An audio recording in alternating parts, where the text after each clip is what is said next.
Shalom, brothers and sisters. What a blessed day to be together for another episode of Righteous Reactions. I am Brother Sid, your moderator. We have some sizzling topics today. We have some hot topics today that we want to hear your opinions on. Okay, the first video that we have was a popular pastor, Pastor Reed, giving his congregation a talk about the woman that he married that is 40 years younger than he. What do you think about this video? And I wish some of y'all would mess with my wife, Jordan. Talking about what you gonna do if you see her. Well, you will see me on the news. Let me just tell you that right now. Talking about what you gonna do if you see her. You better walk by and say, praise the Lord. That's what you better do.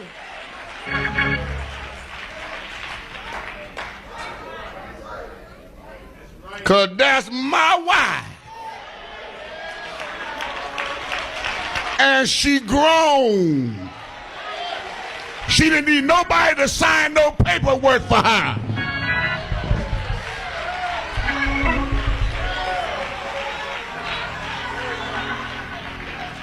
Now, if this was out in the streets, y'all be saying she made a come up.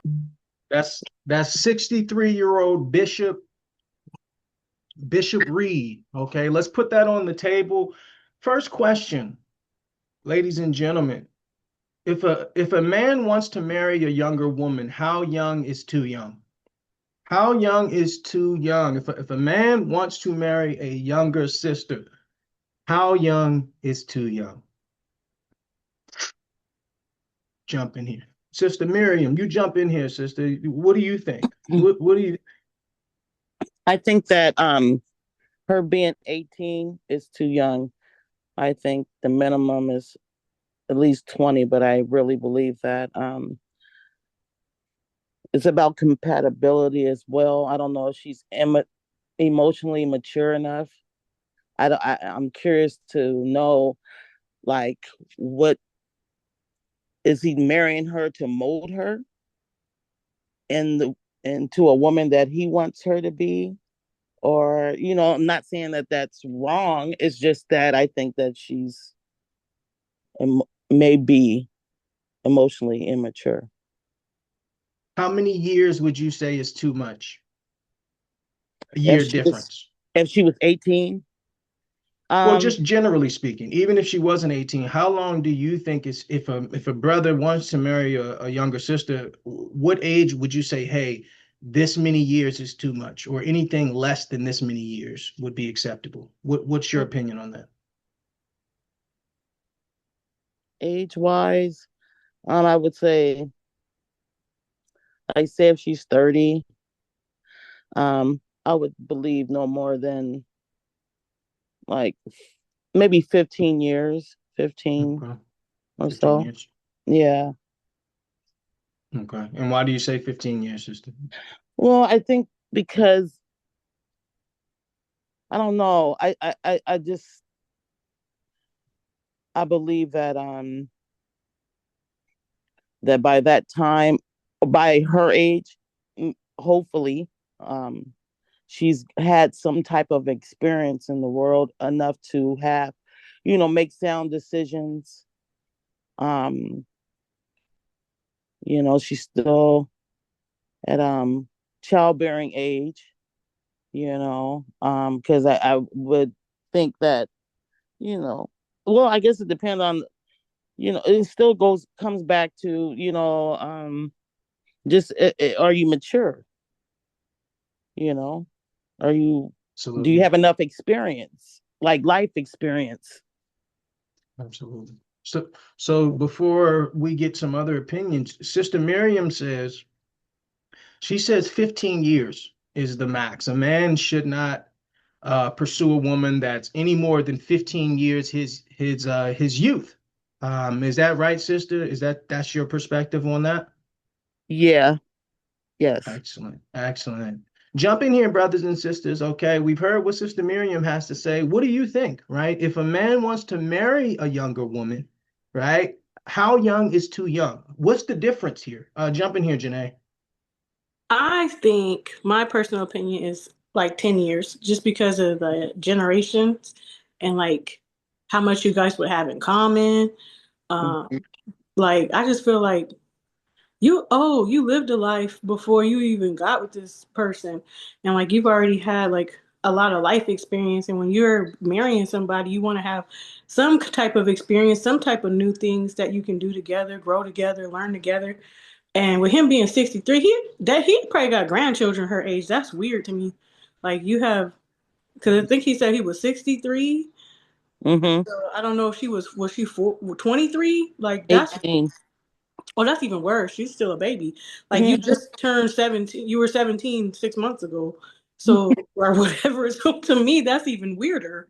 That's a child and she hasn't even grown just because the society says, oh, 18, you're an adult. Are you? You can't even drink legally at 18. So that means that your brain isn't ready to handle alcohol yet, but you're want to marry a 63-year-old man with, I'm pretty sure, a fulfilled life. That's kind of strange. I would think he has some pedophilia in him. Um, I don't know. That's weird. But definitely, for me, I just think 10 years is a maximum. Always has been. Just thinking on the mindset. And she's 23. She's a TikTok kid. And he's 63. He don't even know how to work Facebook yet. And so, like, what are they going to talk about? Like, I Yeah, don't know. that's It's a just great point. weird. So you say a decade, you think 10 years Yeah. it's acceptable. Anything 10 years and younger. This pastor was 63 years old, his wife was 18. And he's threatening men in his congregation to let them know, like, hey, okay, she's taken. But Okay. what's he gonna do at 63? He can't really fight. I mean, he old. He not gonna be able to like do He nothing. sounded like he was gonna get his gun out. That's what he sounded like. He too So old. The okay. fact that you gotta fight over your wife should tell you right there she's too young for you to have. Okay. I Okay. don't know, it just makes me think about like the people down south. They're like, you know that gal too young for you. That's just like what's coming in Mhm. my head. Like, I don't know. That's just weird. Does she even know how to cook yet? Like, she ain't even got like her own cook recipe book yet or nothing. Like, let this girl grow up. Like, that's just weird. It's just weird all around to me. I'm sorry. 18 and 63 is disgusting. Okay, so Can, Pastor Yuck. Reed, can you're I? not, yeah. Oh, sorry. I just wanted to add when I heard Nene speak, and you know, and it just brought, I thought about something. It was like, why would he have to threaten his congregation or anything or feel that way if he doesn't think that she can handle her own as far as, you know, letting other men know that she's married, or was it Mm, just, like it just kind of got me to thinking about that, like mm, that he doesn't think she's mature enough or mm. That's a great point, strong enough sister. to just say no. Like, why does it have to be like That's a great him point. standing on a podium announcing it to the world or to his church? Yeah, you better not touch her. Like all that. Like, I don't. Yeah, I that's a great point, that, sister. Because you're yeah. But saying if what you're saying is if he feels like he has to stand up for her because she's not developed enough, then that should be applicable for him also. That she can't stand up to him, it seems like, based on what you're saying.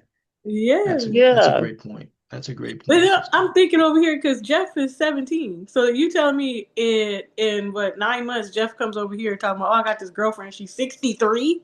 We gonna have a problem, sis. Like, I so that means like you older than me. Like you should be.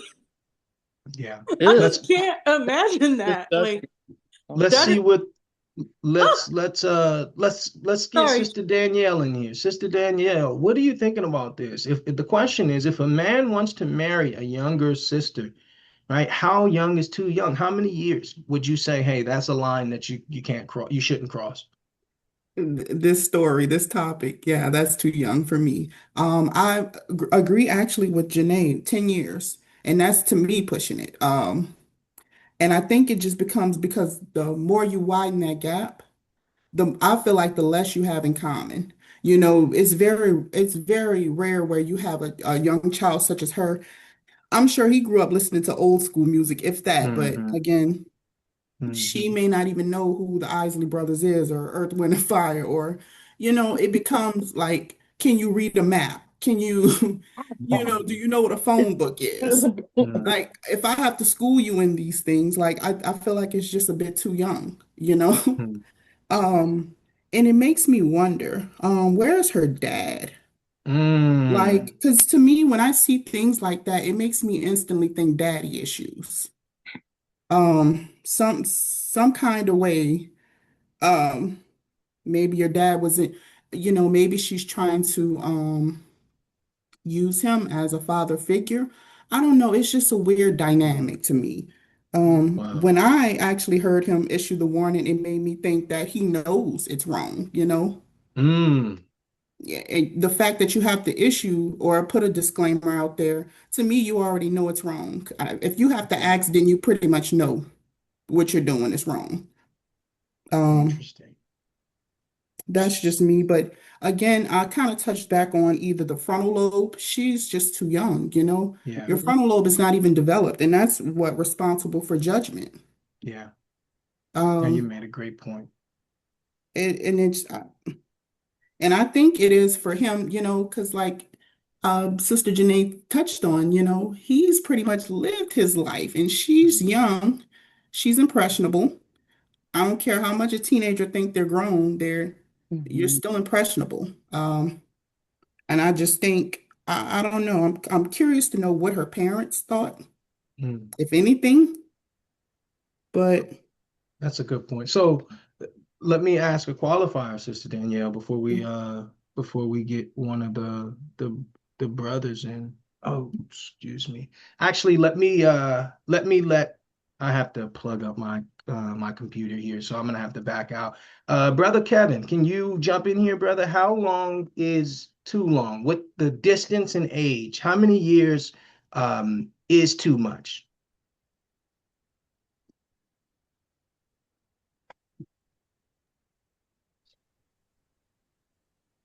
I believe that um, I like what Sister Danielle said. I believe the father is absent, and I believe a daughter or sister should have males who would advise her on what would be adequate for that, because a lot of times there's predators out there, and then there's also young women, and I'm not even talking about women who are um, 18. I'm talking about women in their 20s who still aren't operating um, in a fashion which, or picking the right choices, let's put it that way, selecting um, Mhm. based off of biblical and spiritual merit, shall I say.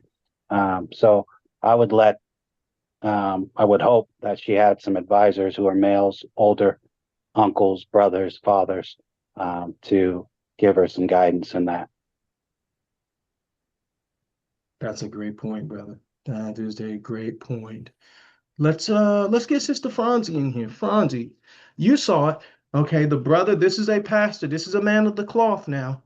Okay, he is 63 years old. His wife is 18 years old. Your opinion. If a man wants to marry a younger woman, in your perspective, based on your experience, how young is too young?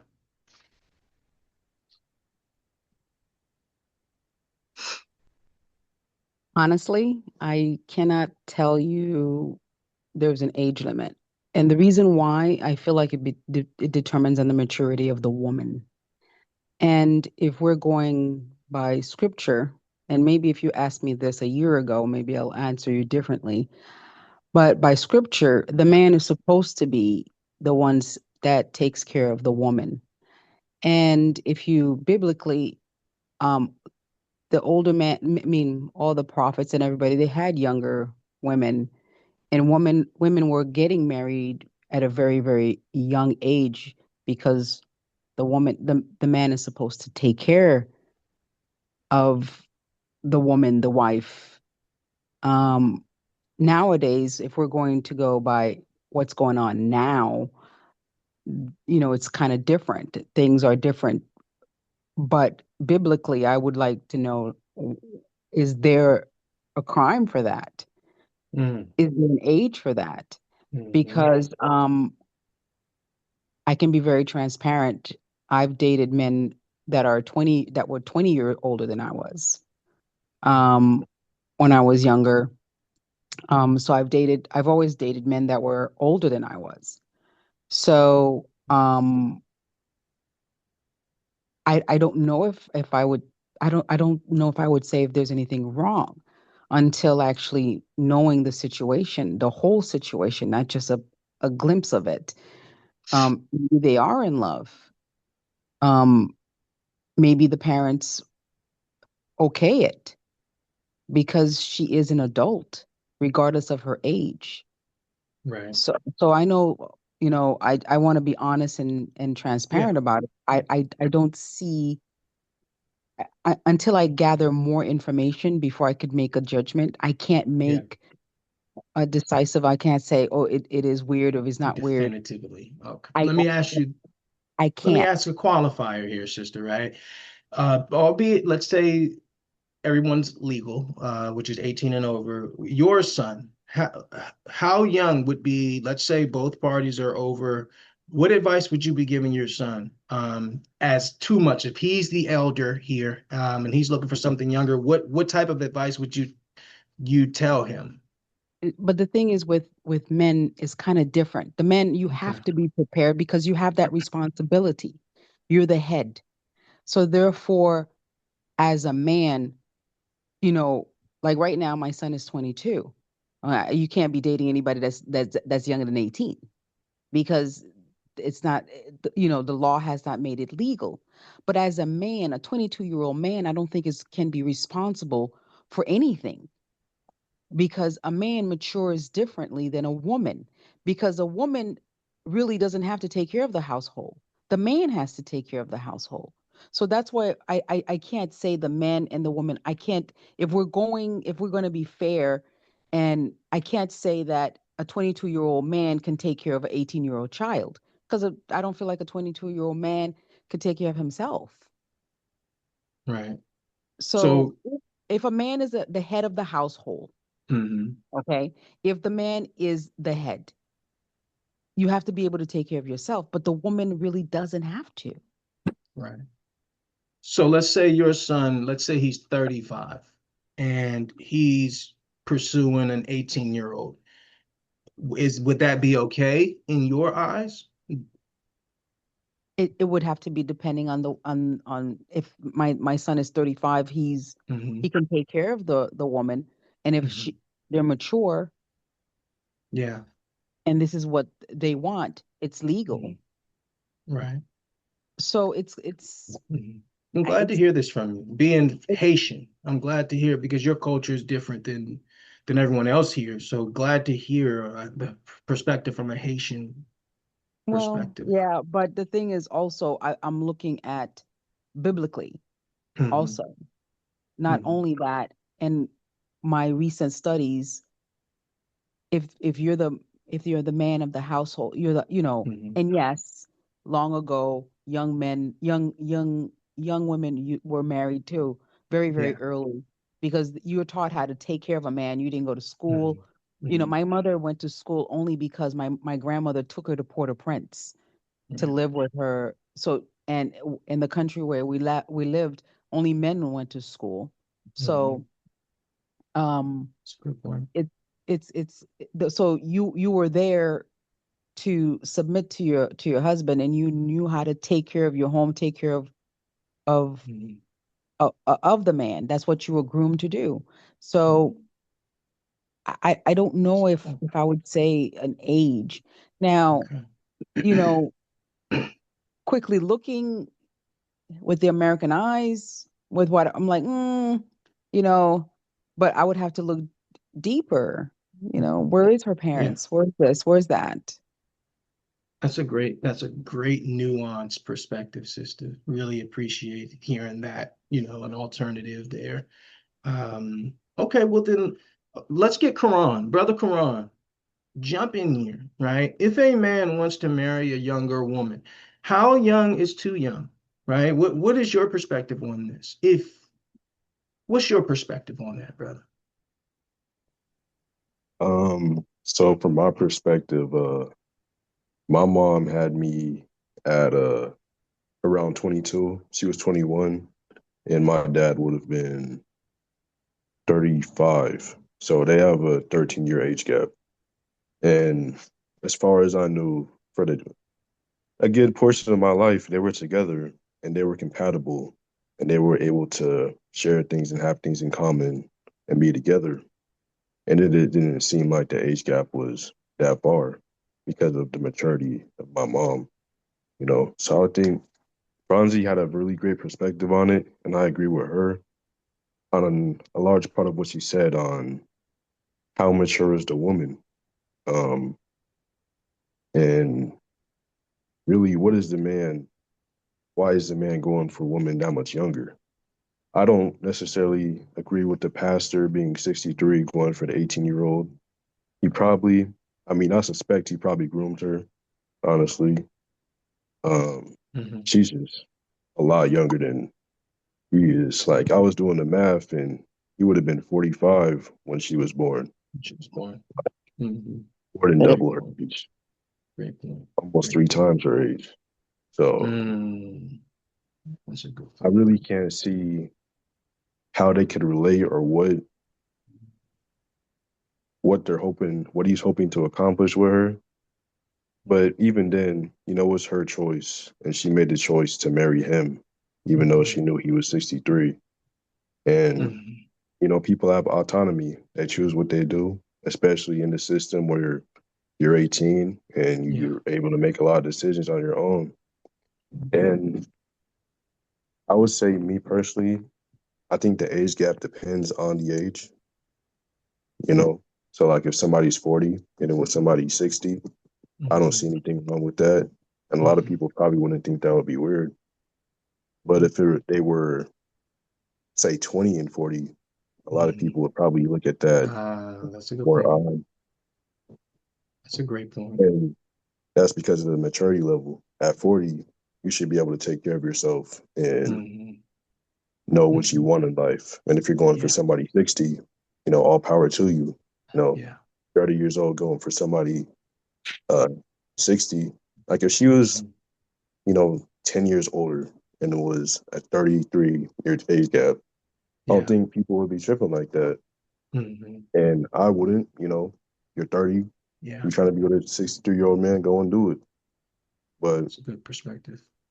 so I would say I wouldn't put a number on it. Okay. You said you would have to deal with it a case by case situation, you're saying? Yeah. That's a great point, brother. That's a great point. Let's get Janae back in here. Yeah, I just wanted to add in, like, I do feel like this man groomed this young lady because there's no way that you let's just say she's 18 in 2 months or in a month or a week she's going to turn 19. So you courted her, you married her all in 1 year. When did you have time to get to know her? When did you have time to do that? So I feel like he knew her from when she was a child. And Right. and that's where I'm like, that's gross because you knew Mhm. this young lady when she was a child and you're grown and you're looking at her and probably her friend group in a sexual manner. And that Mhm. is inappropriate. And that's where it becomes inappropriate, like Sister Danielle was saying, and Mhm. pointed out that he knew it was wrong. That's why he had to give a disclaimer. So you, Mhm. because I'm sure people probably saw him, her in the church prior Yeah. to then now you married to her, and that's why he said, and if any of y'all gonna come from my wife, you gonna have to come to me. She was old enough Mhm. to sign these papers. That sounds very pedophilia-ish to me. Mhm. Mhm. Um, So I think, yeah, let me ask this. Um, can you sit under a pastor who's 40 years older than his wife? definitely not in this situation. Absolutely not. I wouldn't do that because we're not in 1 BC. We are not in 20, in 2 BC, or we're not in those times. We're in this time. And the people's brains in this time, absolutely not. But like what Karan was saying, if you're 33, 40, you're grown at this point. You've lived a life, you're Mhm. grown, you have your own experiences and all of that. If you want to get with an old crusty old man, that's all on you. Go ahead and do that. Like, to me, to be 18 with a 63-year-old, he about to die. And if I recall, I think, oh, what was that lady? Anna Nicole Smith. She was with that old man, and they was like, oh, she just a gold digger, this and that, because she was with this old, but she said she loved him, right? Nobody, well, we always call her a gold digger then when she was with this old man, who was about to die. He in a wheelchair pushing around with an oxygen tank. Like, what kind of life is that as for you as a wife? So what is he, his caregiver? Like, it's just so many different things with this that is just all wrong. I just, because like I try to put, and then putting my own children and my niece, if my niece showed up with a 63-year-old man, we got to talk right now, like right now, because something is wrong, something is off. What are you looking for? Why do you want this old man? Like, you should want somebody around your age group. I even remember we couldn't even play with kids that were older than us. Like, they're not in your age group. So you talking about dating and starting a life, and are you going to be able to have kids? Is this man old enough? Did he have a vasectomy? There's so many questions that's in there. So there's no, I would not sit under a teacher who has a wife that young. Absolutely not. Now, if he is 63 and his wife is 33, that's her choice. She's grown. She's lived her life. But at 18, you're still a child. You still want to play video games. You still want to dress up dolls and all that kind of stuff. No. So that's a great point, a great perspective. So what we saw was a 63-year-old pastor who married an 18-year-old girl, fresh out of high school. And essentially this pastor threatened his congregation and said, well, hold on, this is mine. And if you if you see her, you better walk right by her. So the question is, right, for brothers and sisters, can you sit under a pastor who is 40 years older than his wife? Right, this is open for anyone who has an opinion on that. Right, and we'll go to our next topic, but what is your opinion on that? Can you, as in your, can you see yourself under a pastor who's 63 years old, and has an 18-year-old wife? Is that somebody you can respect enough to sit under him?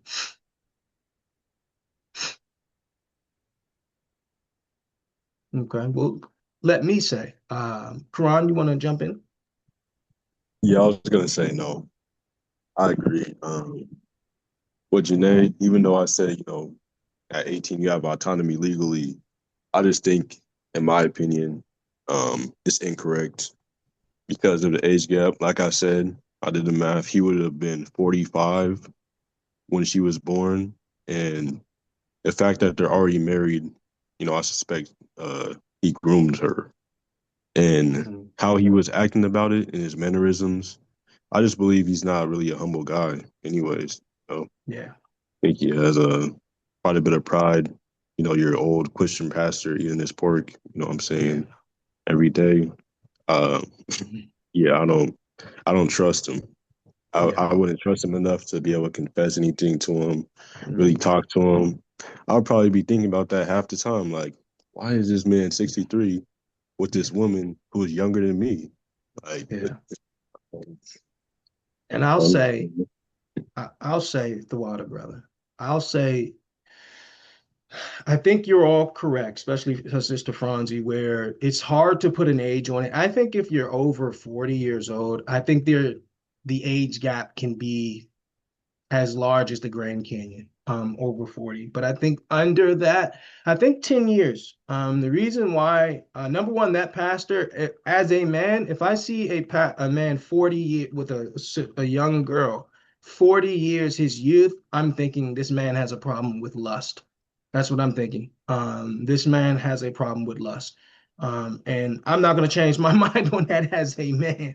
Now, yeah, legally he can do it. He could do it. He's not in any trouble. He hasn't done anything wrong legally. But as what I think is once you get 10, 15, and sisters always loved older men. I remember being in high school that, the girls were dating guys who were driving outside of school. Not sure. I think it's because sisters like the security. But I think you run into problems, right? An 18-year-old girl, she wants to go to the club. She wants to go to the bar. She wants to hang out with friends. So that's why I think 10 years, once it gets past 10 years, I think there's going to be a lot of friction. Because what I like to do at 20 years old is certainly not what I want to do while I'm 40. So I think for that perspective, I think 10 years is I think that's a good time. Anything less than that, and I know men want younger women because they want to groom them. You know, not in a bad way, but you know, you want to be able to kind of mold her in that way. But I think anything more than that would be pushing it. And I could not sit under a pastor or bishop or an elder, quote unquote, who's 40 years older than his wife, just because I would be in my mind thinking what's motivating him, right? And really what's motivating her, right? That's really what I'm considering is who's taking advantage of who. She's 18, he's 63.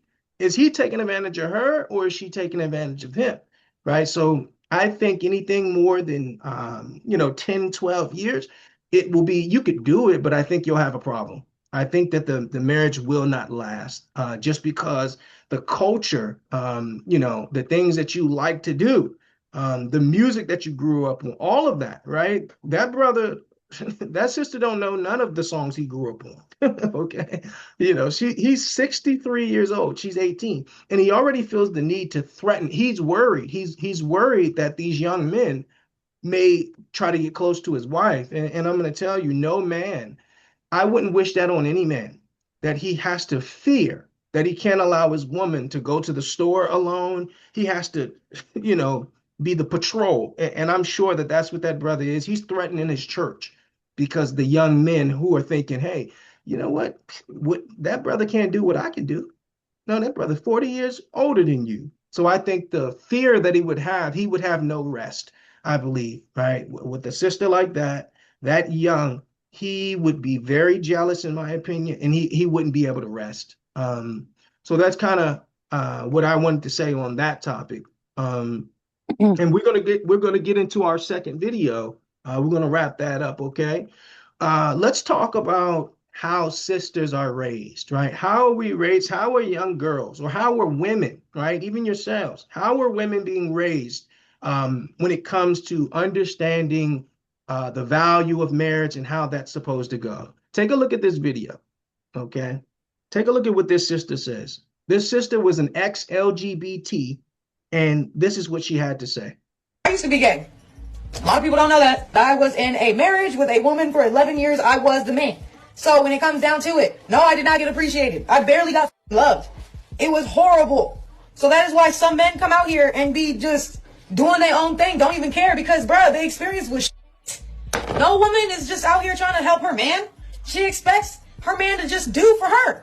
And it dawned on me, like, when women were growing up, I don't know one woman that was raised to know how to treat a man. I don't. I know that when I was being raised up, and the people around me that was being raised up, our mamas taught us to pay attention what to look for in a man. Pay attention to how or what he has, 6 figures, a car, a house. Nobody taught us how to love him. Nobody taught us how to take care of him when he's down. Nobody taught a woman how to nurture their man the correct way. We were just taught to look. We were just nurturers by nature. Nobody was taught how to nurture no man. Are women, from your perspective, some of you are sisters, I'm a man, I have my own perspective on that. Is this sister accurate here? She's saying that women they're taught what to expect, what to look for, but not what to offer.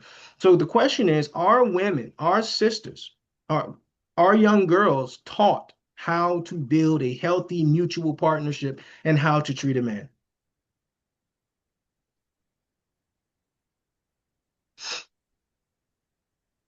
And we'll start with our sisters, because you all know you're a young lady. You have a lot of friends, right? How were they raised? Is this something that's actually promoted? Because we're wondering why marriage, we're not valuing marriage. Let's get Janae, and then we'll get Sister Franzi in here, right? The question is, are women taught how to build a healthy mutual partnership? I can't speak for other cultures, but I can speak for the American culture. And absolutely, I don't think so. I know I wasn't taught that. I don't think any of my friends were taught that. I think the sister made a very good point, is that we're taught to look for what to look for in a man, and maybe how do you be a wife, but not necessarily how to nurture a man, and how, like what she said was very key to me, because that's something that I had to learn in my own marriage. I had to learn how to do that in my own marriage, but it was not something I was taught. I don't ever think I ever heard anybody actually talk about that.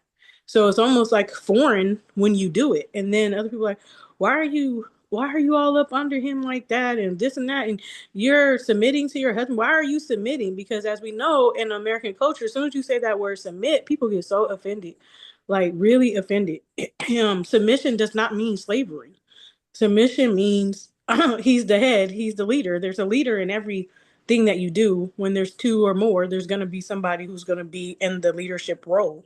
And so for some reason, we're taught being submissive is negative, and that's not what submission is. And so like learning that, and so I can only speak for what I know, but I definitely don't see that in this younger generation. No.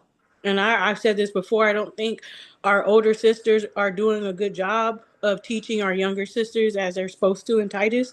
I don't think we're doing a good job on that. I'm trying to do my part a little bit with the young sisters that I do know, but I don't think that is something that I was taught. But like when I was around my grandma, I know I didn't learn much, but I would say she submitted to her husband, but it wasn't something I never was taught how to nurture a man. I never was taught that. So I'm gonna say no.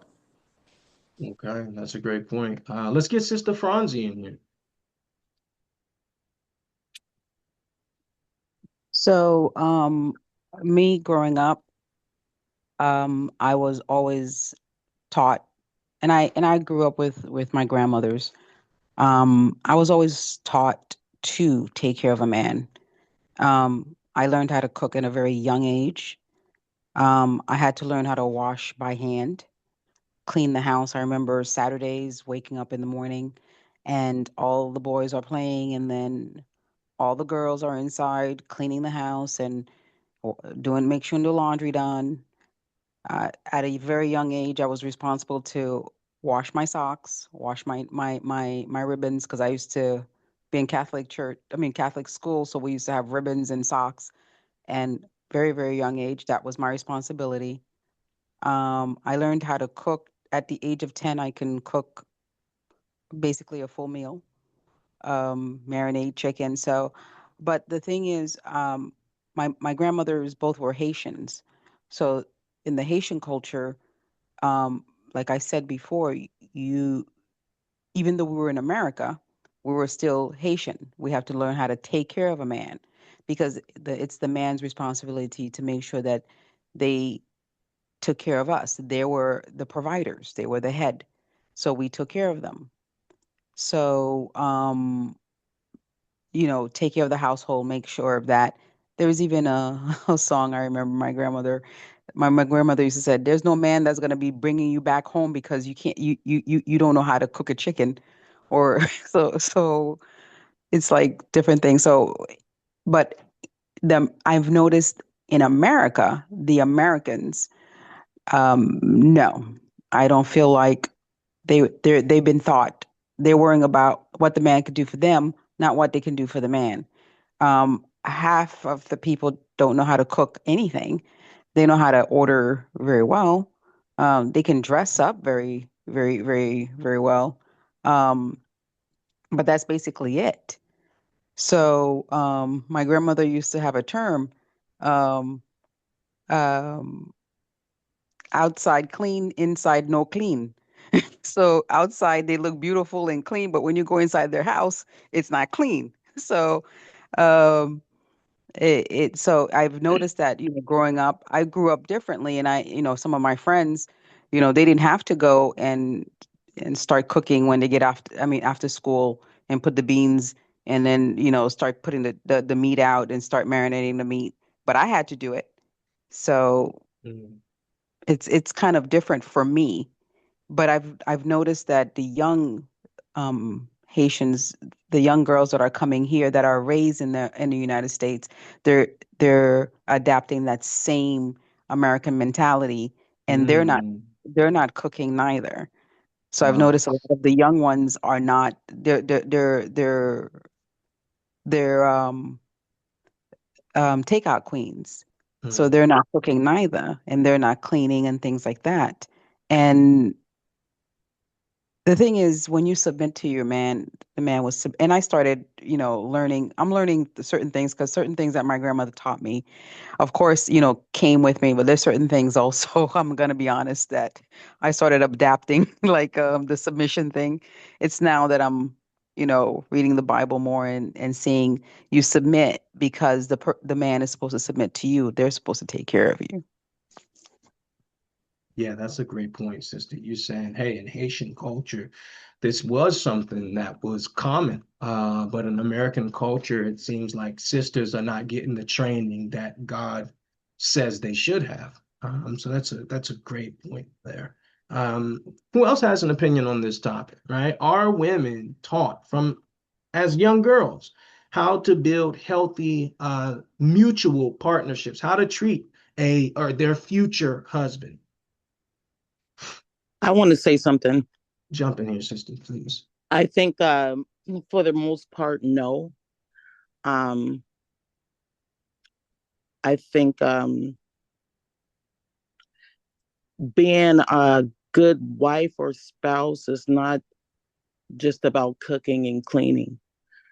I think that that's why the Bible is so important, because especially the book of Proverbs 31, it kind of gives you a blueprint or a base to start from, even if you were never taught these things. Yeah. I think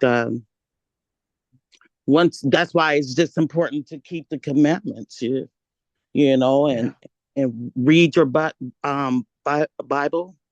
study and apply it though, Hmm. and I just think that like I said, Mm. like there's certain characteristics and actions that is a part of being a woman. And yeah, like I don't want to keep rambling on, but it's just I just know that for the most part, people, I mean, women are not brought up that way. They, with a spiritual base, that is, because it's not just Mm. about, like I said, cleaning and cooking. Is about Yeah.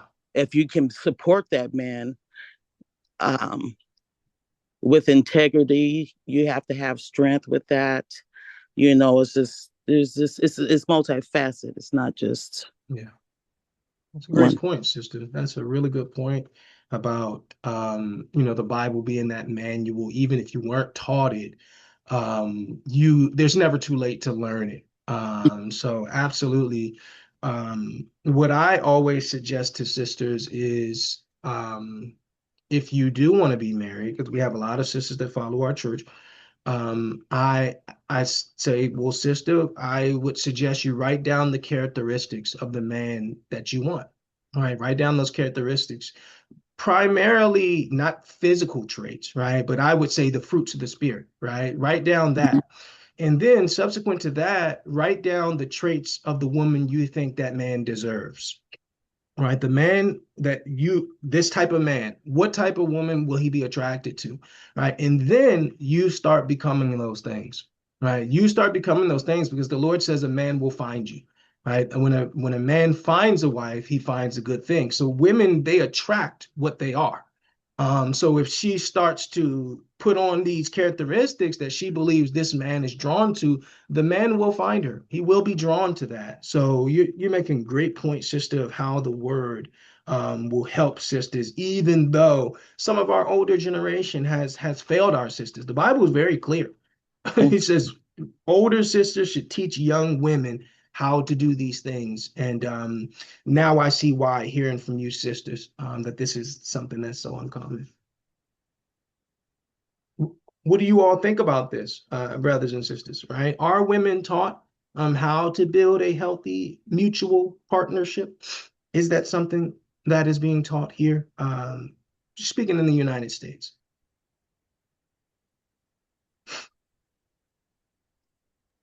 Can I speak, Brother Sid? Please, sister, jump in here. Thank you. So I agree with what everybody has said. No, we have not known how to treat or nurture a man. As they've stated, like we are told what to look for. How does he act with his family? around children? How does he act with his coworkers? Just everything. What to look for. You don't want a man who's too controlling or anything like that. You don't want a mean man or, but I think to me, kind of thinking on it, I think it goes back to just tradition. I think we've moved so far from tradition, Mm, and like customs, because again, even back then, before, there was a way when the family was together as a unit, there were certain traditions we passed down, and I think we kind of in America, I feel like outside of America, I feel like people are holding on more to those traditions versus America, where they're trying to progress out of me personally, out of tradition. And so I think um with that, I think comes to we both get to a point where we're not, in this case, I'm gonna stick to the topic, not knowing how to nurture or cater to a man. I just think it goes back to the tradition. And biblically, like I said, biblically speaking, when you open the Bible and you read the Bible, it talks about how a man should treat a woman, how a woman should treat a man. But again, we've lost those traditions. And so, as a result, they're not taught so either. So, but yeah, that's that's that's a that's great my two point. cents.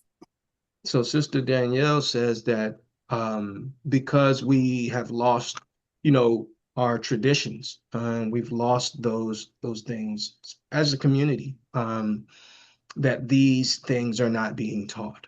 So that's a great point. That because we've lost the history, the tradition, that sisters are suffering. Really, children are suffering most because the children are growing up without both parents under the home. So that's a really good point. I didn't think about that.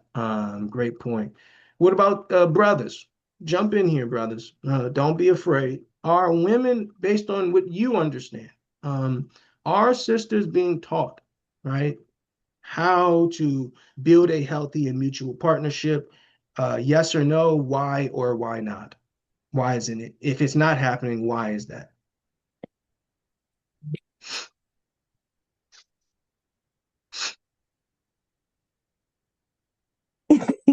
I'm So sorry. I'll say. Oh, brother Kevin, you want to jump in here? Yeah, I was going to say, no, I don't believe sisters are taught to um, be adequate partners in the um, journey and voyage of marriage today. I think, just as several sisters said, in some cultures they're taught how to cook, in other cultures they're taught how to look for what a guy can provide. Um, and then I think in a lot of the cultures, they're taught how to, via social media, porn, television, how to please a man in the bedroom. But I don't think they're taught how to humble themselves, submit, and be a Proverbs 31 woman. I don't think those things are necessarily taught, and not just in the pulpit or at home, but taught by, like you said, the women who are older and who are demonstrating this with their own actions. I know for myself, and I don't want to make it about myself, but I don't look for a woman who can cook. I can cook. I don't look for a woman who could do the things that I could do. I look for, as a quote I wrote, I said, and I think we've talked about it too, that women love through affection, men love through respect, children love with time, and God loves with obedience. So I look for respect. And ultimately, we have to present that too, make ourselves respect worthy, and also respect others. So, but I definitely don't look for the tangible things which I can do myself. Those are bonuses, but I definitely desire something that's biblically sound. That's a great point there. That's a great point, brother. Let's get Sister Angelique. Sister Angelique, jump on in here, sis. The question is, Are women taught how to build healthy mutual partnerships? Yes or no, and why or why not? And I'm going to add an additional part there. How has the teaching or lack thereof, how has it affected society?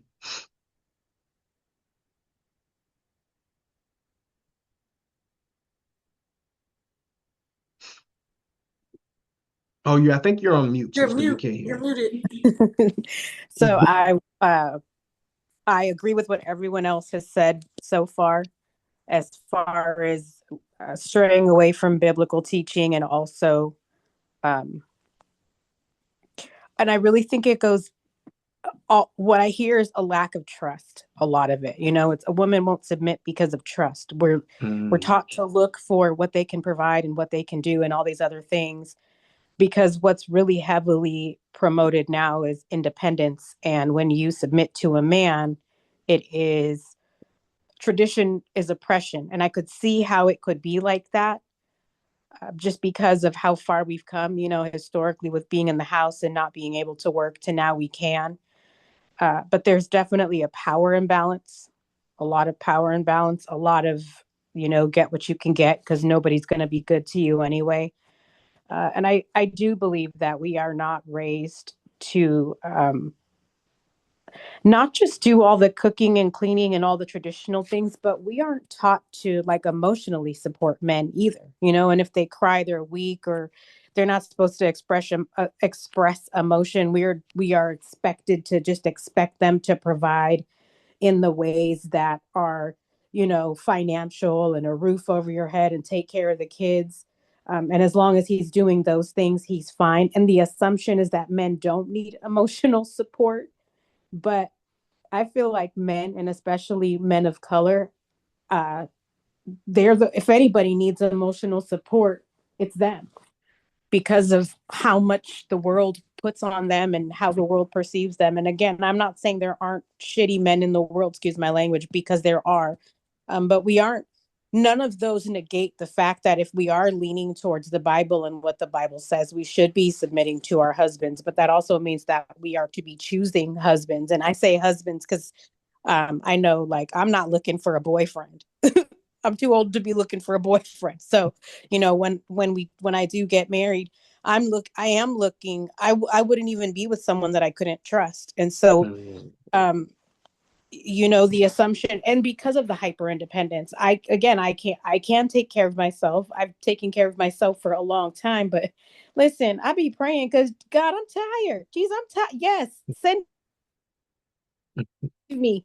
So, but we're not taught to take care of them on any level. We're just taught to sit with our hands out in expectation, and see what he can provide for us and how well he can put it down, and he better be defending me if we're out in public and all those things. But for me, that goes both ways. But we're also not taught to pay attention to our own emotional awareness either. That goes back to the conversation we were having last week about how, women cry as manipulation, right? We're all looking at each other as people that are manipulating each other, but we're not. We're not even taught to be aware of our own emotions. So how can we be aware of how to take care of a man's emotions, or at least create a space for him in the house where he can come home and process on his own? You know what I mean? And then when he's ready to talk, if he's ready to talk about it, then come vent and be like, babe, I had a bad day, or man, this thing is stressing me out, or whatever, So there's a lot of things that we are not there's a lot of ways that we are not taught to take care of men. And a part of that goes back to us not being taught to take care of ourselves either. And if we're being real about it, everybody's in survival mode. Men and women, we're in survival mode. So, and that's why we're taught I think that's part of the reason we're taught to be hyper independent and take on all these things on our own, so that when a man does come our way, we don't even know how to receive him, let alone we don't even know how to receive help, let alone submit to it. So there's a lot of factors that go into why we are not taught that. That's a great point, sister. Very nuanced. And I want to introduce a new question is what are women supposed to bring to the proverbial table of a relationship? What should sisters be bringing? And I know we're saying, hey, it's something we didn't learn as young, but as we've gotten older, as we've seen other marriages flourish or fail, or maybe have been in some that didn't make it ourselves, what should a woman, right? If you're giving advice to a sister or your daughter, what advice, right? If you're giving advice to your son and you're telling him, hey, this is the qualities you need to look for in a woman, what would that answer be? What is a woman supposed to bring to the table in a relationship?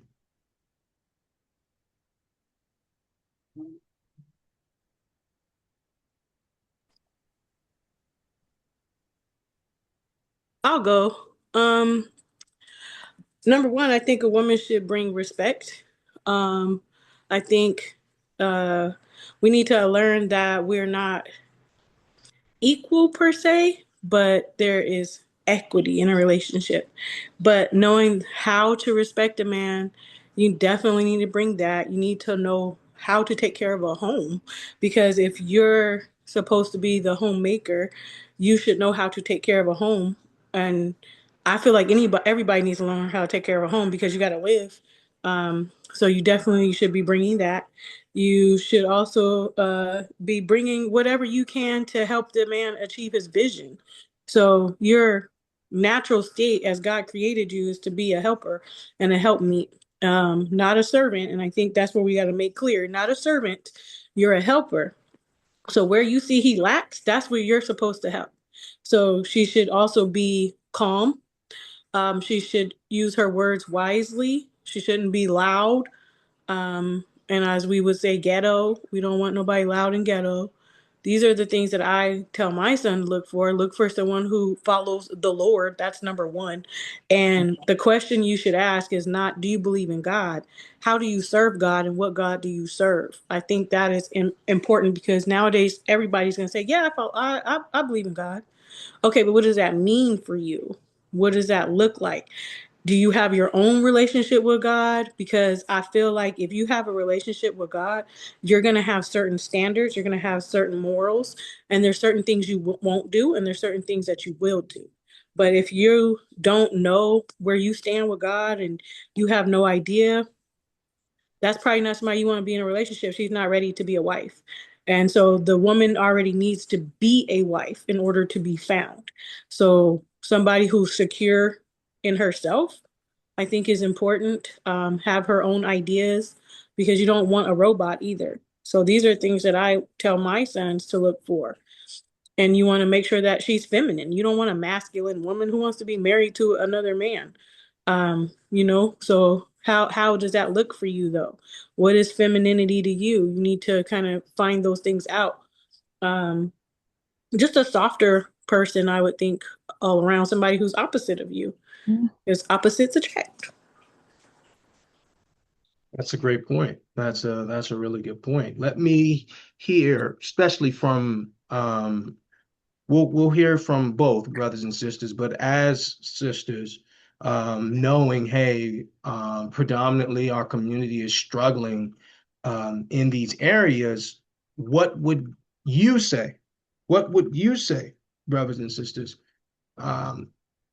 a woman should be bringing to the table?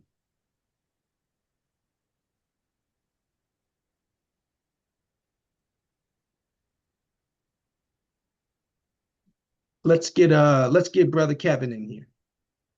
Brother Kevin, what are you looking for in a woman, right? If you're on the lookout for one, or a brother of yours needs some advice, what type of advice would you be giving a brother? Hey, this is the qualities you want to look for. Most High tells women to submit unto their husbands as they would unto the Lord. So I would suggest, or even look for, someone who's soft, as Janae said, opposite of me, definitely, who brings a humble spirit, is not combative or aggressive. And I know we all have our trauma. A lot of sisters and brothers have, gone through stuff, but I've heard people sometimes say too that, when he puts me in my feminine, it's like, how does a person supposed to put you in your feminine?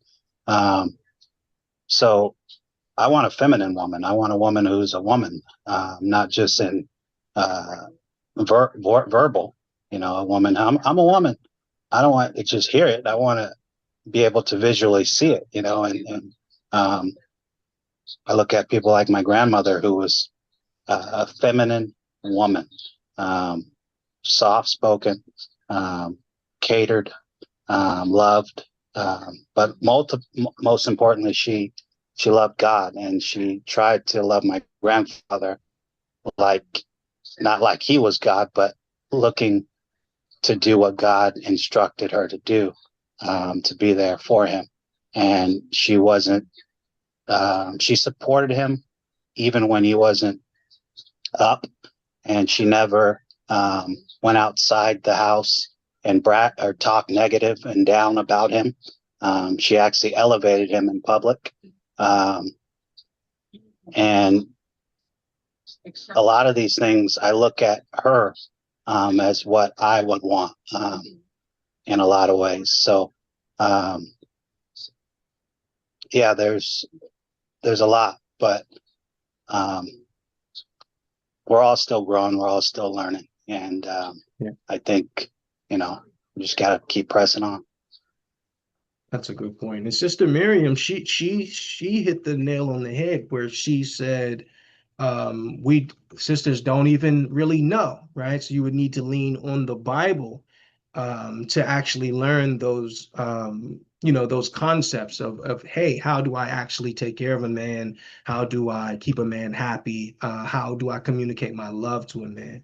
So I think really the Bible would have to say. Before I give my opinion, I want to hear from some other people here. What should a woman be bringing to the table that makes her high value, right? We hear this high value man, right? What is a high value woman? I'll go. Yeah, please. I'm gonna say one of the qualities that a high value woman would be bringing to the table is self-respect, because that's gonna dictate how you govern yourself and how you treat other people. So when you have self-respect, you have boundaries, you have wisdom, you know when to be soft and when to turn up the heat a little bit. You're emotionally awareness. You're emotionally aware. You are someone who can gauge a situation and know when to take space and know when to shut it down. So it's someone who's balanced. And then as you come to the table and learn what your partner needs, then you will learn. And of course, above all that is someone who loves God. Any self-respecting woman loves God first. And if you don't know who God is and you don't have self-respect, he'll teach you quick, fast, and in a hurry. So, those are all attributes. And of all of those things too, when you come to the table, you have to learn how to, I heard somebody say you have one mouth and two ears, so you can listen twice and speak once or something like that. So when you come to the table, nobody comes to the table knowing their partner and what they need. You learn those things as you go along, and you understand how to put things into context. And so as you learn what your partner needs and how to adapt to that, then you apply what you learn and you have conversation. So it's somebody who is balanced. Cooking and cleaning and all of those things are really, anybody can do that. Everybody can learn to do those things, but not everybody is self-governed or has self-respect or is self-aware. And because regardless of if it's a man looking for a woman or a woman looking for a man, if we can't control our own emotions and we aren't self-aware, then there's no way we should even be trying to be in a relationship, because we're just going to misread everything. So that's what it boils down to is the self-respect. That's a great point, sister. And I'll say, while you all are thinking, I would say that if I had a daughter, where I was telling my sister, I'm speaking to my sister, giving her some guidance, I would say a good woman is she's supportive. She's a great listener. She's inquisitive, right? Because she don't have to bring, no man is saying, hey, she needs to bring this kind of job and this type of car. Men, those things don't matter to men. That's essentially how sisters determine, who may be available for them, or a mate they may be interested in. But for sisters, men, number one above all is femininity. Men are attracted. Femininity is I would say, one of the most powerful things ever created by God is the power of a woman, her feminine energy. So I would say she's a good listener, right? She's a good listener. She knows when to not talk, when to stop talking. I think that's one of the most powerful things a woman can learn, is when to be quiet. Because sisters, because they're multipliers, they will try to get the last word, not even knowing they're doing it, not intentionally trying to get the last word, but because their sisters multiply, if you give something, she gives something back. And it goes back and forth like that. And I believe a good woman knows when to just use silence. Because remember, the Bible says she's a helper, right? So that's her primary thing, is to be a good help, right? He doesn't let the man carry everything on his own, because that's not a helper. So I would say encouraging, right? Because men need encouraging. There's nothing more powerful to a man than a woman's encouragement, right? A woman can speak life into a man, and she can also destroy him. So I believe primarily, and of course, submissive, which means doesn't mean she's a slave, but it means that she's willing to give her man the last word, even when she disagrees. In my opinion, I believe that's what submission is. Submission isn't do what I say. That's not submission. That's bondage. That's slavery. Submission, I believe a woman should be able to give her opinion after she does what her man is requesting, right? So maybe she doesn't agree with the decision that her husband is asking her to do, unless it's unlawful or against God. I would always suggest to my sister, hey, do what your husband is asking. And then after you do it, come back to him and tell him, babe, I disagree with what the route we took, or doing this and doing that. But of course, you're the head, so I'm going to submit to what you want. But I need to give my opinion on that. So I think those are the things that men look for. Of course, femininity, encouragement in a woman. She's supportive, and she's inquisitive. She's asking him questions about what his dreams are, right? Men don't, you have to ask us questions in order to get certain information out of us, right? So sisters have to know how to get information out of men. And, also a woman, one of the most powerful things she can do is how she talks to a man. And she can get a man to do anything if she talks to him with the right tone, and she talks to him in the right way. A man will do anything. So I think, those are the core things I would tell my son to be looking for in a woman, are those things. Who jump in here, y'all? Should a woman bring to the table, right? Not, in my opinion, not the financial part, but hey, if somebody believes, hey, a woman needs to be financially stable and have this and have all that, hey, we're open to that. What do you all think here?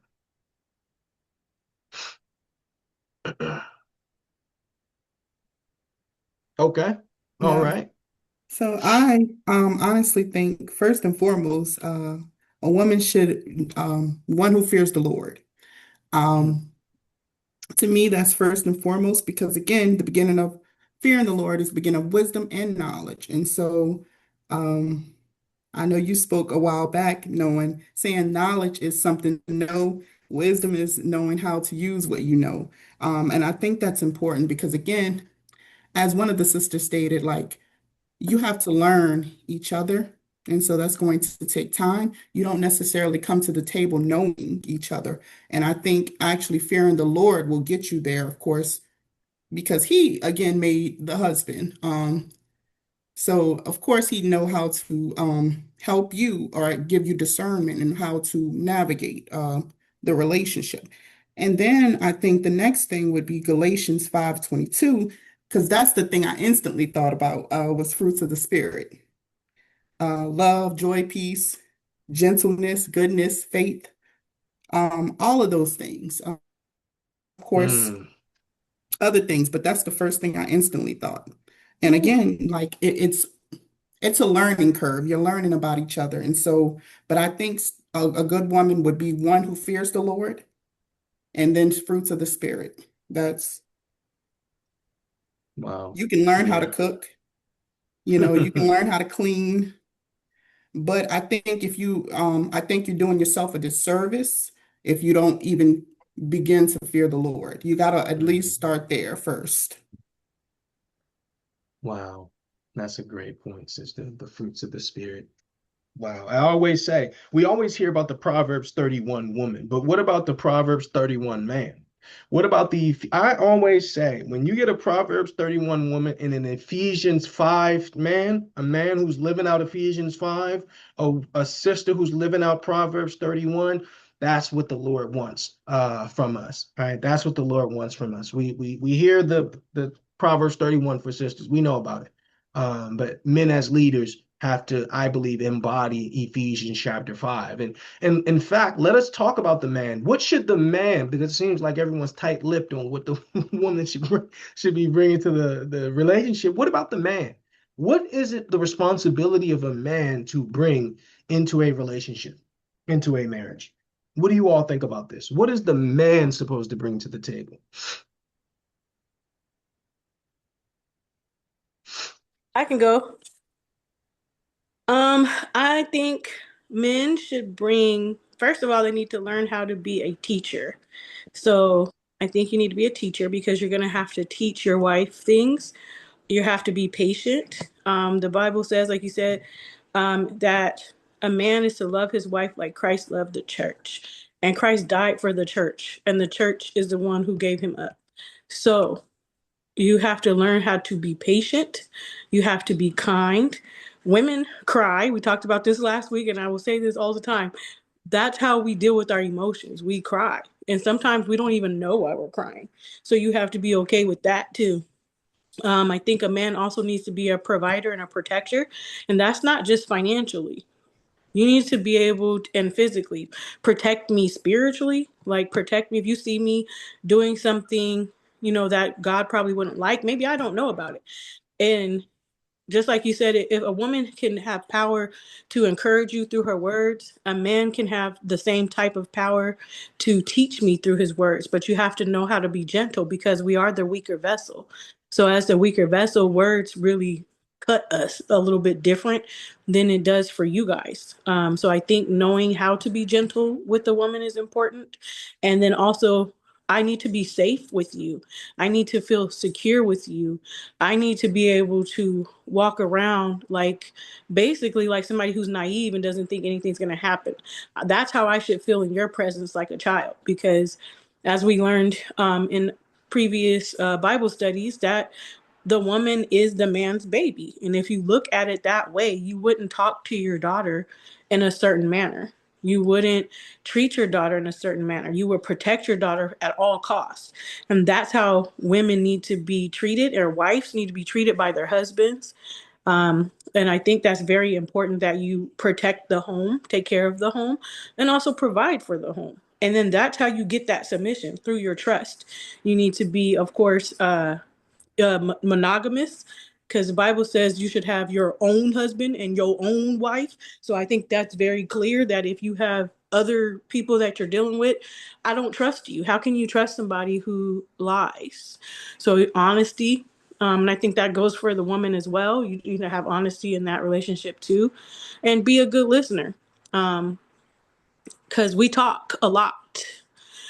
We talk and we cry. So if you're not ready to listen to somebody talking and crying, you're going to have a hard marriage. We talk a lot. We talk a lot. We talk a lot. I'm talking about a lot. And you need to be my best friend. So I need to be able to tell you anything. And a piece of advice that I would give to men, you don't need to fix everything. sometimes you just need to listen. So that's a piece of advice. Just because I'm telling you something doesn't mean I want you to do something about it. I just need you to listen and let me get it out. That's it. I could go on forever, so I'm gonna stop. Great point. Great point. Let's hear from some of these men, right? Because one thing that perturbs men is when sisters tell men what men are supposed to do. Right? Real men do this and real men do that. That's something that really grinds the gears of men. Right? So we're gonna hear from the sisters, of course, right? Because if they were leading their sons, what would you be telling your son he should be bringing to the table? But let's hear from some of these brothers here. Isaiah, jump in here. Question is, what should a man bring to the table of a relationship? What should he be bringing to the table?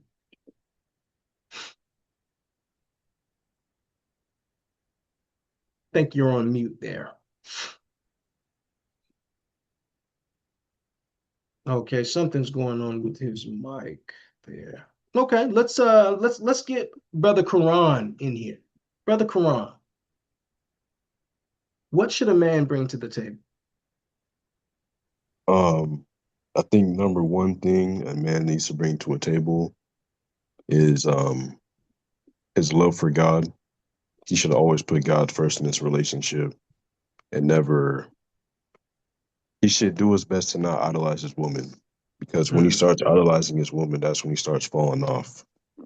And I'll say a man needs to bring a vision. He needs to know what he wants to do in life. He can't just run around playing video games or hanging out with homies. He has to know what he wants to do.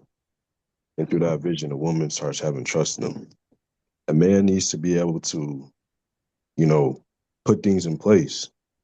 A woman needs to be able to trust that a man at least has somewhat of an idea of what he's doing. He needs to be somebody who's studious. He needs to want to learn things. A man can't be dumb. He can't, or if he is, less intelligent, he can't be fine staying less intelligent. He needs to be able to show himself. The Bible says, study to show yourself approved. And I would say that wouldn't just apply to biblically, but in every area of activity of what you can do, Another thing, emotionally, he needs to be able to take care of a woman emotionally. And, you trying to talk right now? Oh, yeah. He needs to be able to take care of his woman emotionally and be emotionally available. Whenever his woman is going through something, he can't shut off, or sometimes, like Janae said, a woman doesn't want advice, and a lot of men can't even fathom that or can't comprehend, she's telling me her problems, but she doesn't want advice, because we're fixers. But sometimes a woman just wants to have an ear, and you need to be readily available. Your woman can't feel like you're not there or you're not present. And I'll say, financial, but I'll stay off the financials. Having joy, being someone that when things are going bad, you can be the light, like Christ was, to be able to shine in your household and be like Abraham, where it said God loved Abraham because he knew he would command his household and his children after them. So you can't be a soft man. You got to leave that to the woman. You can't be soft. You can't lay in bed all day. Yeah. You can't. It's a lot of other things. You can't run. You can't roll over when things are getting hard. And as a father, you need to be there. You need to be a teacher, but not just a teacher. You need to be a friend. Your wife is your best friend. So you need to enjoy being with your wife. Don't act like being with your wife is a chore, and that comes down to who you're with. And you should be compatible together, because it should be great to have your wife. And I would say show the fruits of the Spirit every day in your life. Have the love. Show affection to your woman. Bring affection. Bring joy. Bring the peace, And stay humble, because there's definitely going to be times where if your woman is growing in the truth, that you may feel like you are disrespected and you might want to flash out, but that's the time to control yourself and not spaz on her, but wait till a later date when you're not angry and tell her, the things that perturbed you, because you don't want to keep everything in, because it's going to build up, and then you will, eventually have a moment where you can't control your emotions. And you need to be communication. Communication is a key thing too. You need to be able to talk to your woman to a point where it feels like you're not, I already said that, but be present. Have great communication in your relationship, because there are a lot of problems that are just swept under the rug until they eventually come out and you just bursting out. And then you just cause an even bigger problem. So be a person who's good with words. Learn more words, expand your vocabulary, and be precise with your words, I would say. I suspect Christ, with the spirit in him, every word that he came out was calculated. So be calculated with your words and have great diction, word choice. Word choice is very important, because how you word things can change the outcome of a lot of things. Great point. That is a great point, brother. Great point. Let's hear from Brother Kevin. Brother Kevin, what should a man bring to the table? What should he be bringing to the table of a relationship, of a marriage, in your humble opinion? While I was sitting here listening to this, I wrote an acronym for what the man is. I believe the man is the table, and the woman is the fixings and everything else on top. But I said table, T, I think the man is the teacher. A, he's an ambassador of Christ who shows benevolence, love, and empathy to his woman, and all those Christ-like attributes that Christ was exemplifying. I think that's what the man should bring. That's a great point. That's a great point, brother. That's a nice acronym there. Kevin is the king of the acronym, right? If you need to remember something, Brother Kevin can come up with an acronym for it. Let's hear from some of our sisters who let's hear from Sister Miriam. Sister, what should a man be bringing to the table in your humble opinion? Okay, I think integrity. First of all, he has to be God-fearing. And I believe integrity, move with vision, and have a vision and move with purpose. Got to have be a great communicator, or be good at communication, I think, and be open with that. Empathy and compassion. And having courage and self-awareness. I think those are major. You got to, because you have to be that hedge. Being a head comes with great responsibility. And you have to be able to love yourself. Well, love Christ, love yourself, so therefore you can love your wife as if she is yourself, because you're one. That's a great point. You made some great points there, sister. You said, first thing, he must be God-fearing. He must be God-fearing. He must have integrity, which means he operates the same way when somebody's looking as he does when nobody's looking. So that's a fact. And you said something great that I hadn't heard: vision, right? Direction. The man should bring vision, and you said, I think, decisiveness. Yeah. Wow, that's a very, very that's very, very powerful, sister. Wow. Who else has an opinion on this? Sister Franzi, what should a man be bringing to the table?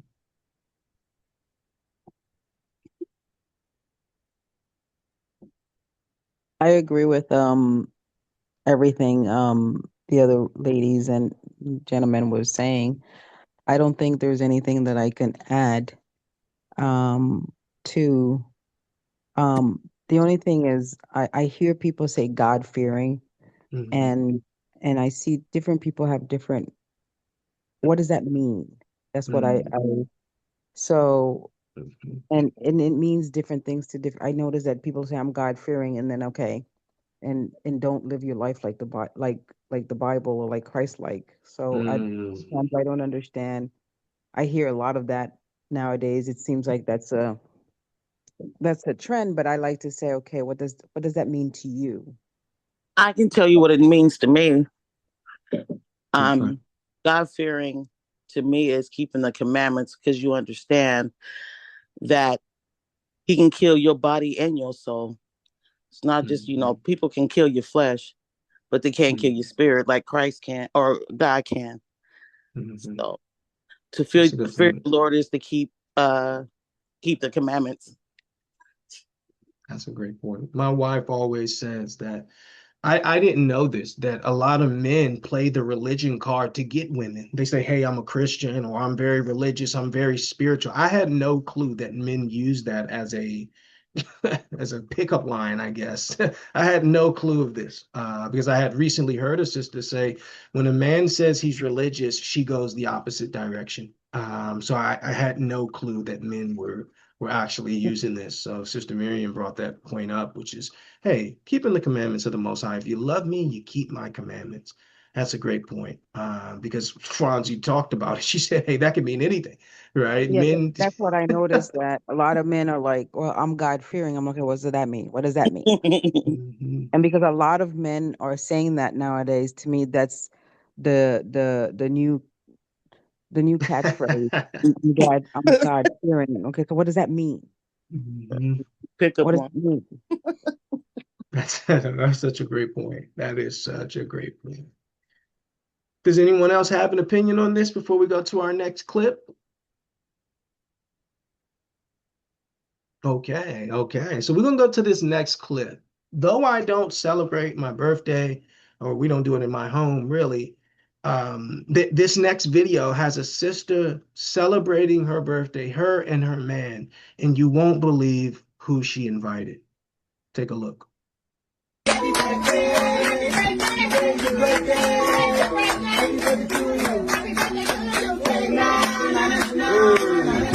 Happy birthday. Why you invited your ex? It's me and you. Cool. I told you what's coming. We just cool, brother. It's no problem. Come sit down. Wait, are you? Happy birthday. No, I'm good. You're not taking the bag. Look at no, Daniel, stop. You'll get the bag. No, you're not getting the bag. You're not getting. No, stop, Daniel. No, no. You get it. You invite your ex. You invite your ex. Nah, you invite your ex. We're just friends. We're just friends. You really gonna take the bag? Yes, Daniel, we're just stop. friends, brother. We're just friends. We're just friends, man. Come on, man. What You this is? bad boy. So here we see a sister who invites her ex to her birthday celebration. And the first question, right? The first question is, can you be friends with someone you were once intimate with? Can you be just friends with someone you were once intimate with? Jump in on this. I'll This go. sister. Yeah. I think, well, this is what I think. I think if you're in a relationship, no, you can no longer be friends with somebody you were intimate with. But if you're still single or whatever, sure, you can do that. But no. And he took his gift back. He said, "Give me my gift back." I mean, I kind of understand because that's like kind of weird, like why he would show up. And then she told him, "Come sit next to me." Like that's really disrespectful to me that you had another man come sit down next to you as you're supposed to be having this celebration with your current man. And then this is a man that you used to deal with as well. And he wasn't okay with that. And she said, we talked about this. And he was like, nah. So just because you talked about it, did he say no to that and you still did it anyway? Because I don't think he would have said yes in private and no in public. And with men, respect is a thing. Like men die over respect. Men kill other people over respect. They will kill you over respect. And I think he felt emasculated and disrespected and he was embarrassed. And that could have easily turned deadly. We could have been seeing this on the news as something else. So I think no, you shouldn't be doing that. That's disrespectful. So you saying you believe the sister overstepped her boundaries and emasculated her man, you said? Yeah, she didn't take his feelings into consideration at all because if the tables were flipped, I'm sure she would not be okay with that. Okay. That's a great point. That's a great point. And so what we saw was a sister celebrating her birthday. Her man seems like he was the one footing most of the bill, probably put it on. And she invites her ex there. The husband, her current man flips out. Was this sister right? Was this sister wrong? Right? Only you can be the judge of that. Can you be friends with someone, just friends? Right? Can you be just friends with someone you were once intimate with? What do you No, think about that? You said no. Tell us about that, sister. Elaborate, please. I don't think that's I don't think so, because as I look up a definition of what a friend is, Hmm. it says a person whom one knows and with whom one has a bond or of mutual affection. Hmm. And I'm like, what mutual affection? There's a difference between being cordial or Hmm. something, or you might see them somewhere, and if it was a mutual, if you left on good terms, right, broke up on good terms, Hmm. high and by. But I don't think that it's wise to be friends with your ex, whether you're single or married. With you being single, it leaves. I think some men can be led by thinking that they might have a chance. Hmm. A slip up of you might end up sleeping with one another, and that's not biblical. Just Hmm. to be having casual sex, so it's like I don't think that that's appropriate. Um, and she should have definitely not invited him to her birthday. Like, what is that about? So Hmm. So my you little, believe she crossed the line? oh yeah, she's very disrespectful. And even if he said it was okay, I think that it still wouldn't be. I don't think that would. I don't think she should be okay with that. Yeah. She should That's, not. She should avoid all that. Cut all ties. hmm. You That's a know, great point. That's a because great point. you gotta be able to trust someone, right? And then you don't want to build up any kind of resentment or Hmm. evil suspicion or any of those things. So you Great can point. just avoid all that by not being friends. So Hmm. that's That's a my great opinion. point. That's a great take, sister. What we saw was a woman celebrating her birthday. For some reason, she invites her ex, and her current man goes ballistic. He goes ballistic. Okay. And that led us to ask the question, based on his reaction, can you be just friends with someone you were once intimate with? Can you be just friends? Right. And we're talking about reciprocal, right? Um, what do you think? Jump in here, Angelique, please.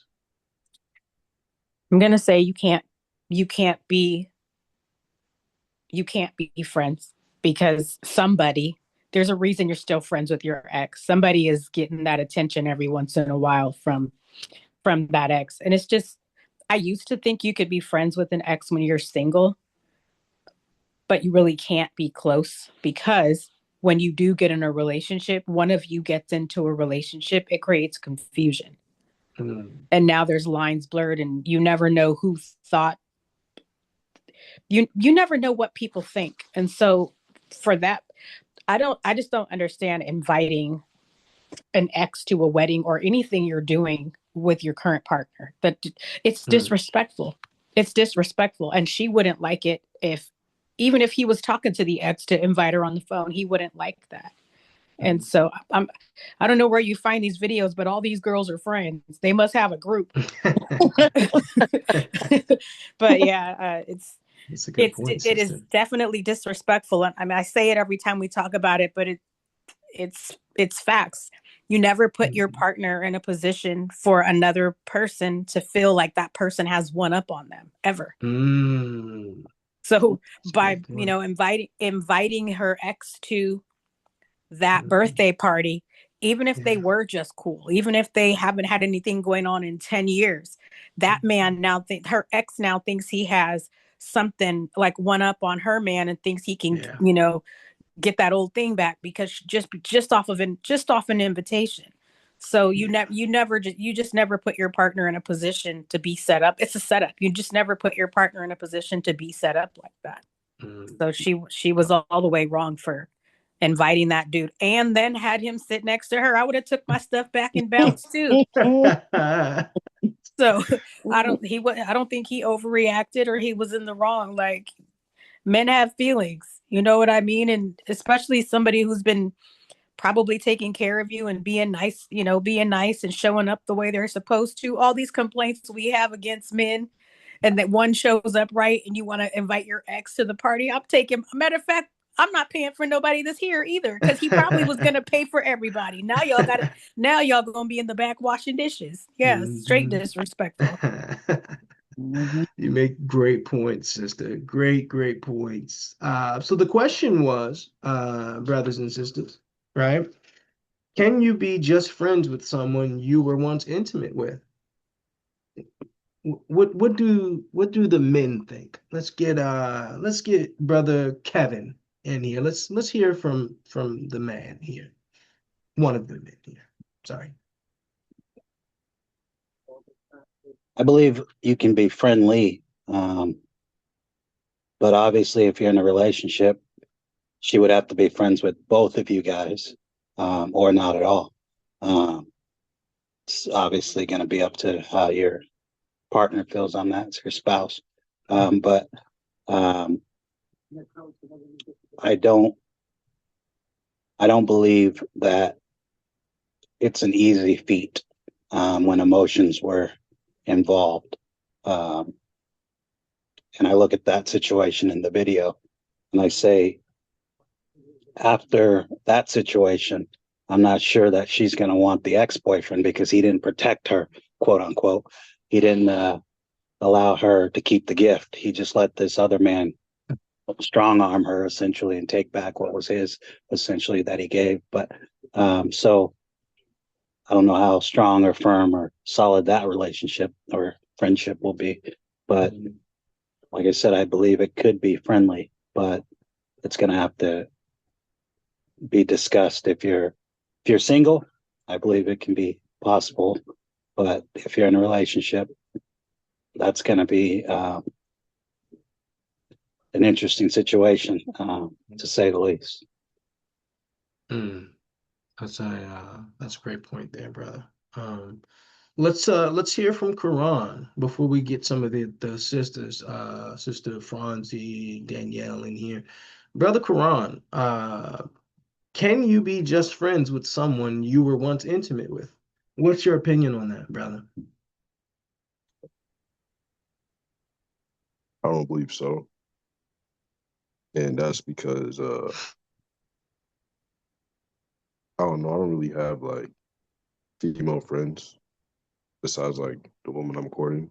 So just for my opinion, or having like, I don't know, I don't really believe in like opposite gender, like super close friends, honestly.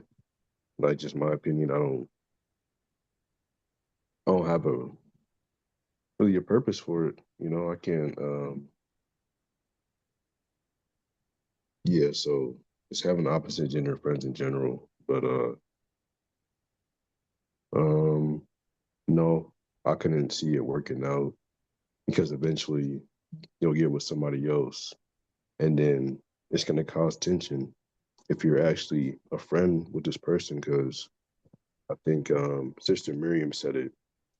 A friend is somebody you have affection for. You care about this person, and you're probably talking to this person at least once a week, and the new person is gonna have questions about that, and you want to safely trust in your other significant other, and I think it would cause jealousy, and like the sister that was shown last week on the video, she chose to still be friends with her ex rather than submitting to her man. So I would say if the person who is friends with their ex is willing to cut off their ex immediately, I think, it could happen. You single, but if they're not, I think it's incorrect. Me personally, I don't agree with it. I just think you could be cordial, but friends is I don't think you should be friends. Brother Quran tells us he believes you can be, just like Brother Kevin says, hey, be friendly, but to ultimately be friends, that's a strong word. Friends is a strong word. So we certainly appreciate Brother Quran for giving his nuanced perspective. Let's get Sister Danielle in here, and then let's hear from Franzi.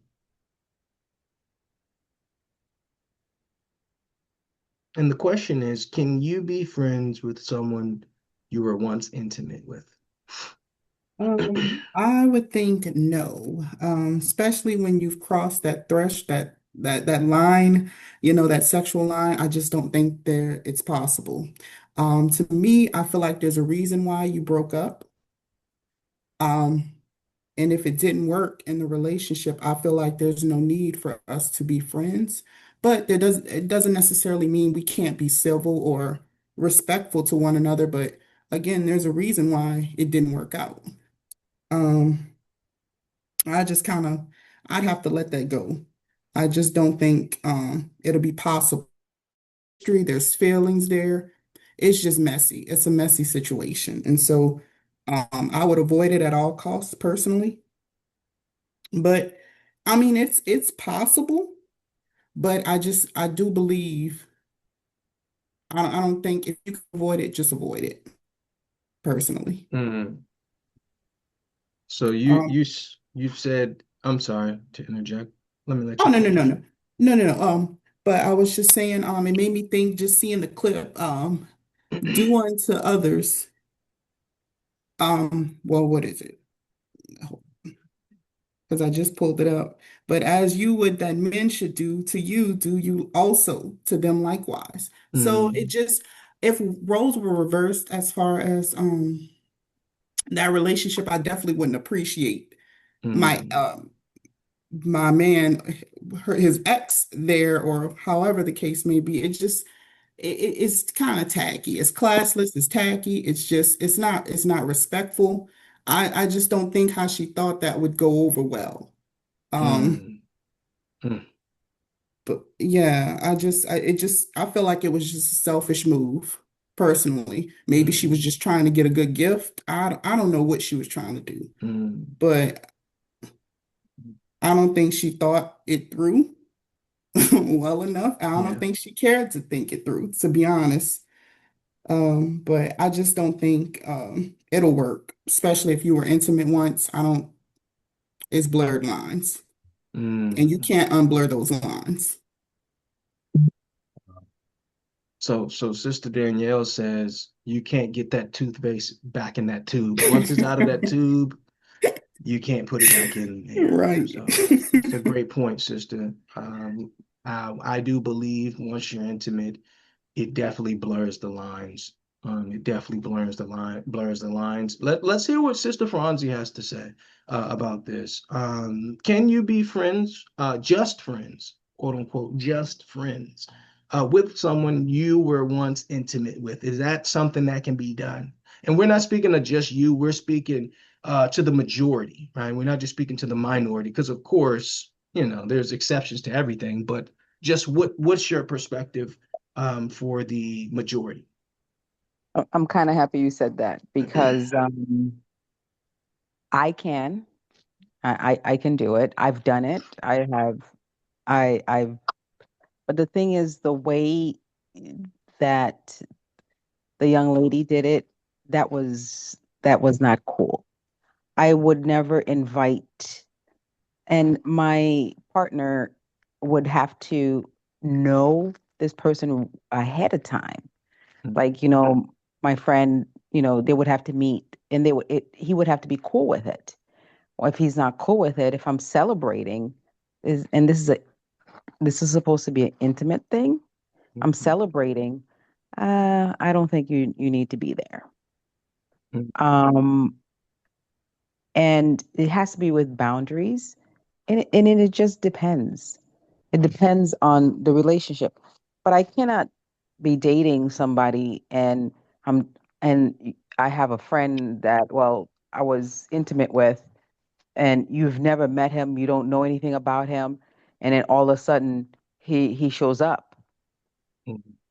But if we're dating and I told you about this person and you guys meet, and then it's it's all with boundaries. If you're not okay with it, then no. Mm. But there's been relationships, you've been intimate with the person and it just didn't work out, but then you guys Mhm. are good friends. You guys become good friends because you guys know each other. Mm. And there's also um you've been intimate with a person and you had a child with a person Mhm. and you guys become good friends. So it's all depending. I don't think that there's a solid yes or a solid no. Mhm. I feel like it's an individual thing, but it all has to be done with respect. Okay. Right. All has to be, especially a woman bringing a man, it has to be done with respect. You don't want to, you want to make sure you elevate your man. You want to make sure you submit to Right. your man. So your man should have, it should have been well understood.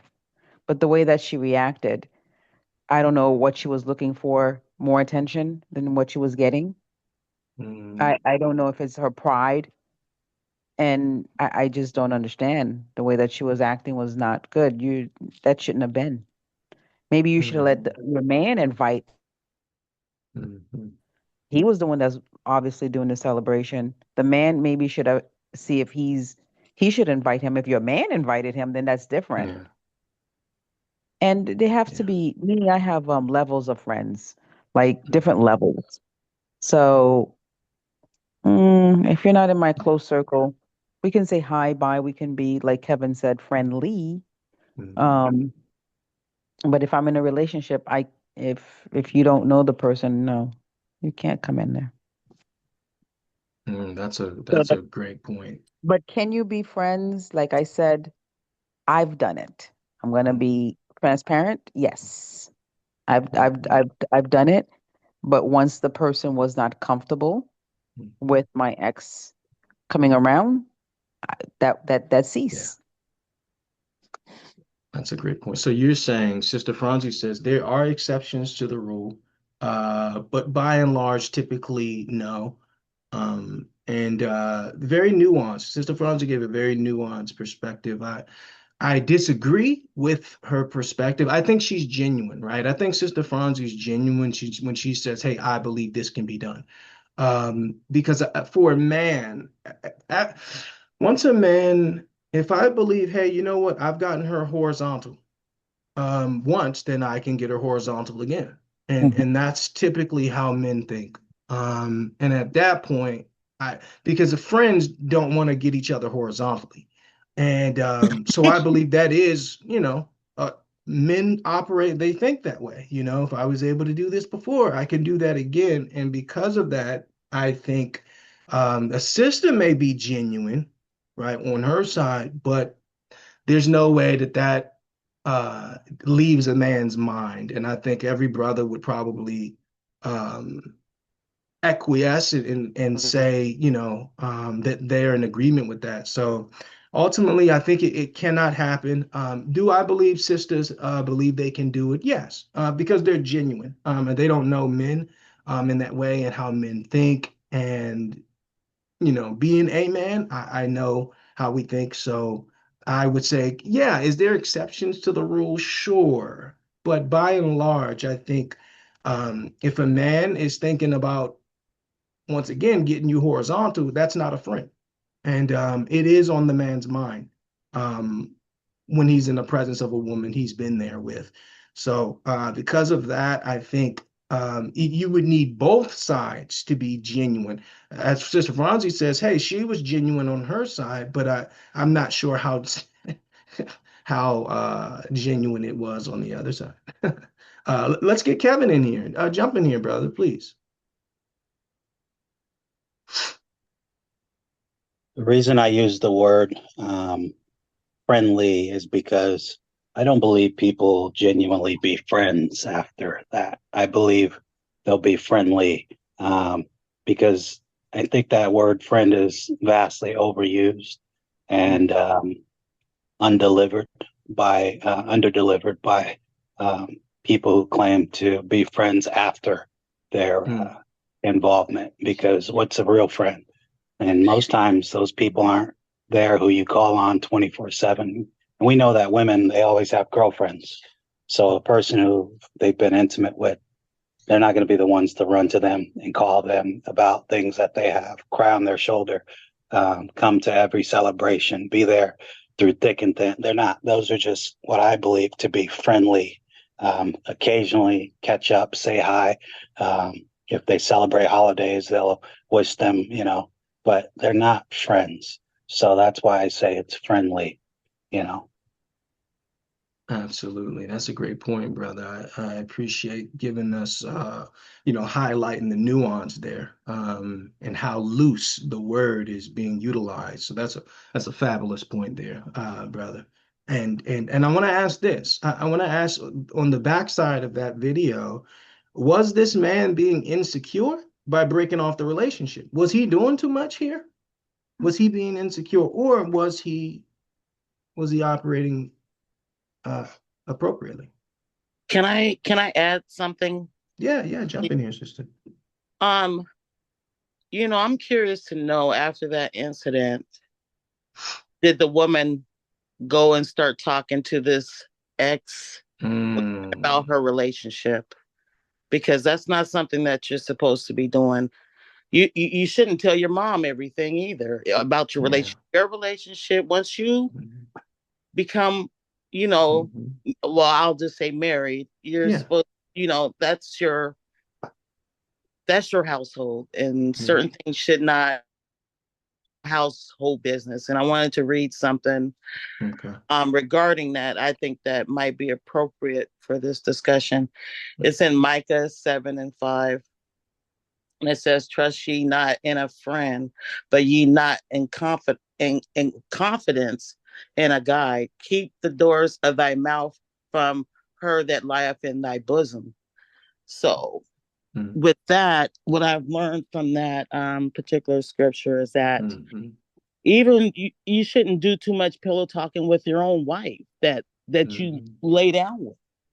You can't, there's certain things that shouldn't be discussed. You understand? And so, let alone with this so-called ex and him supposed to be a friend per se. But I bet they probably had a conversation about what just happened in that particular incident. So that's what I wanted to add. That's a great point, sister. And before you jump out, was this man, was he operating in insecurity here, or is he justified by his response here? I think he was provoked to anger. I think that he was being disrespected, and I don't think and I think that it might be a little bit of insecurity, only because he's creating that environment to promote that wickedness. That's why it says that you shouldn't provoke one to anger. Like, why would you do that? That's wicked. And so even if he is feeling insecure in that moment, I think he's justified in that. Because like, why would you even do that? Obviously there was a miscommunication. Like, they don't have great communication, or I don't think this would have ever occurred. So that's a great point, sister. That is a great point I didn't consider. Brothers and sisters, jump in here. Was this man, was he operating in insecurity here by breaking off this relationship? Did he just do too much? Was this not as big of a deal as he's making it seem? Jump in here, Janae. No, I think, that was in like a heat of a moment thing too, and he was very disrespected. And I know, like, a lot of times when men feel disrespected, they'll leave the situation because men's emotional gauge is violence. Women, we cry. So I think it's better for me to leave before I get violent, because I feel like he probably was about to get violent and give me my stuff back too, because that was mad disrespectful. So I don't think he overreacted at all. But like Miriam was saying, for sure, she created the environment of insecurity, because he probably wasn't even thinking nothing like that. He was having a good time until this person showed up. And so if he's here, then what y'all been talking about? Why are you even talking to him? How long you been? Then now you got all these insecure feelings coming up, because now I'm not secure in my relationship with you anymore. So you definitely created that. And to me, that's just, she's quite, for her not to even see that that was wrong. I just know that if it was flipped around the other way, we would have saw some violence. We would have saw some eyelashes flying and some wigs flying up in the air and some more stuff. So she need to just stop. So no, he did not overreact. Get your stuff back, brother, and go get your money back. So you so you said the brother, he wasn't overreacting. He was justified, Janae says. That's a good point from a sister. What about the rest? What do you all think here? Was this brother, was he just overreacting here? Is he making a mountain out of a molehill? Right? What do you all think? Was this man operating, living, expressing, demonstrating his insecurity, or was he justified? What do you all think? What do you think, and why do you think?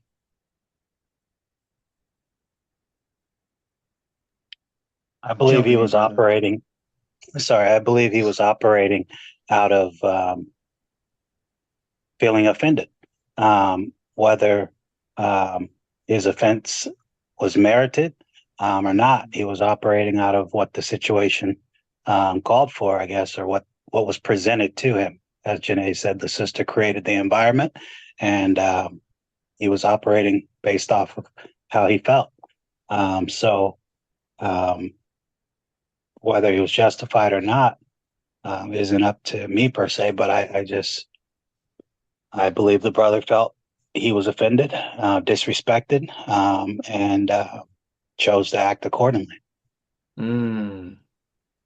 That's a great point. So Brother Kevin says he believed it was offense that was actually motivating this brother. So there's a lot of great points here, because the sisters say, hold on. There was insecurity, but it was the insecurity, that environment was created by the sister. So that's a very nuanced take that I hear from Sister Miriam, Janae.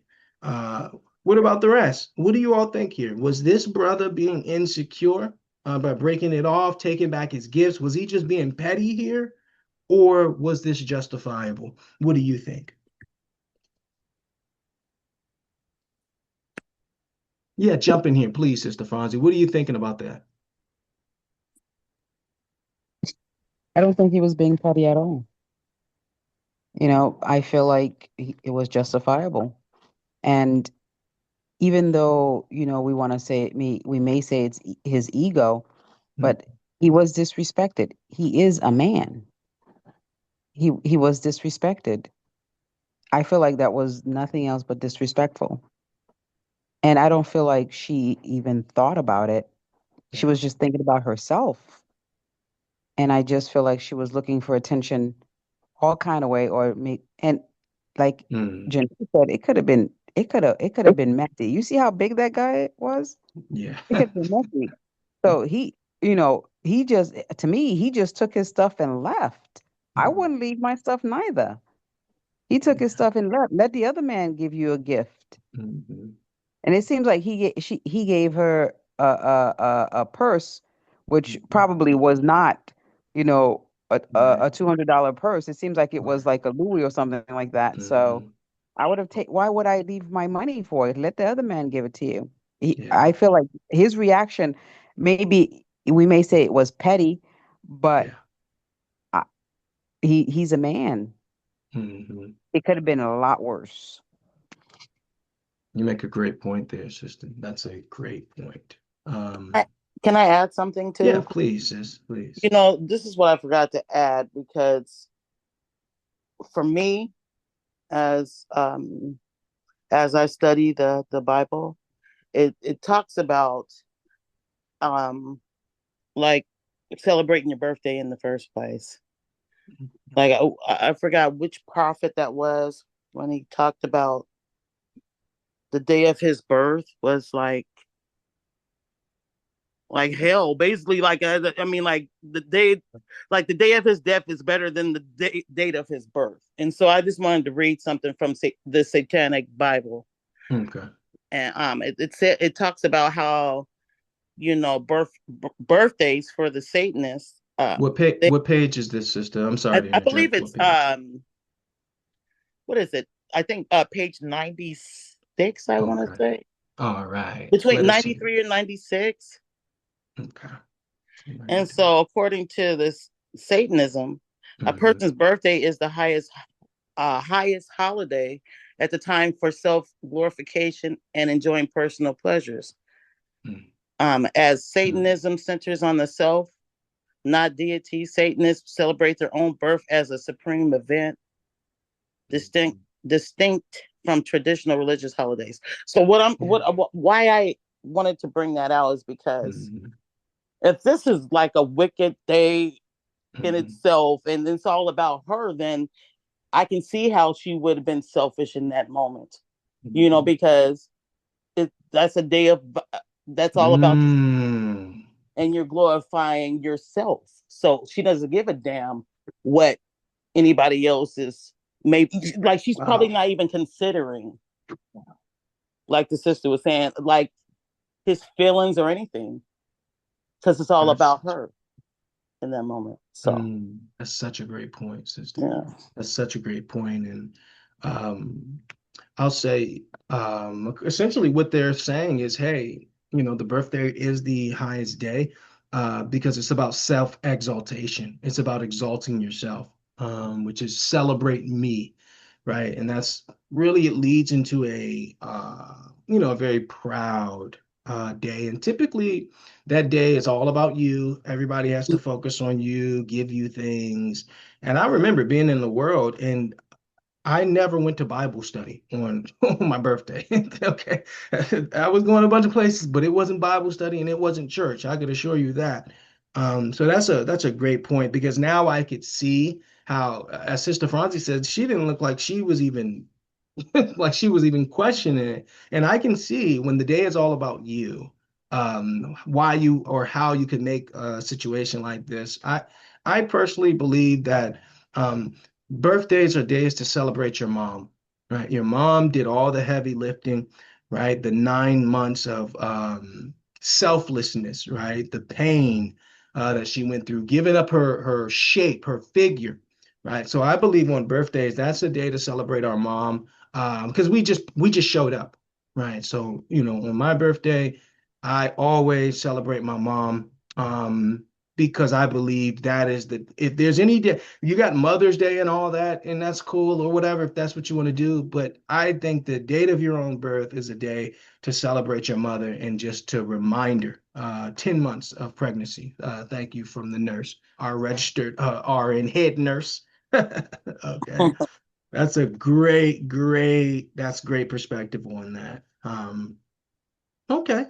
And I do want to say before we go to our next video, I think the worst part of the video wasn't even her inviting her ex. I thought that the worst part was disagreeing with her man publicly in front of her ex, where he was saying, hey, this isn't right. And she said, no, he's going to stay. He's going to sit here. I believe that right there, challenging a man's authority. Remember, the Bible says a wife is like a crown unto her husband, right? Or she can be a cancer unto his bones. So you can't recover from something like that. A man, he's out.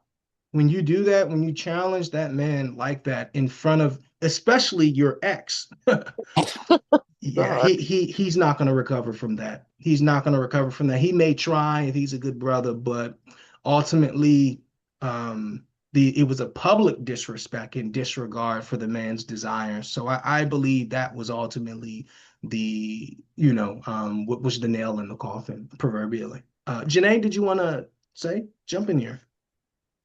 Yeah, I was just thinking about this 10 months of pregnancy thing. I'm sorry, that kind of threw me off because It is 10 months because if it's 4 weeks in a month and you're supposed to be 40 weeks before you go have a baby, this just made me ties into the lies that we're told, right? So we're told these lies that we just believe, like with these holidays and stuff like that. Like everybody knows Christ was not born December 25th, yet we still celebrate it.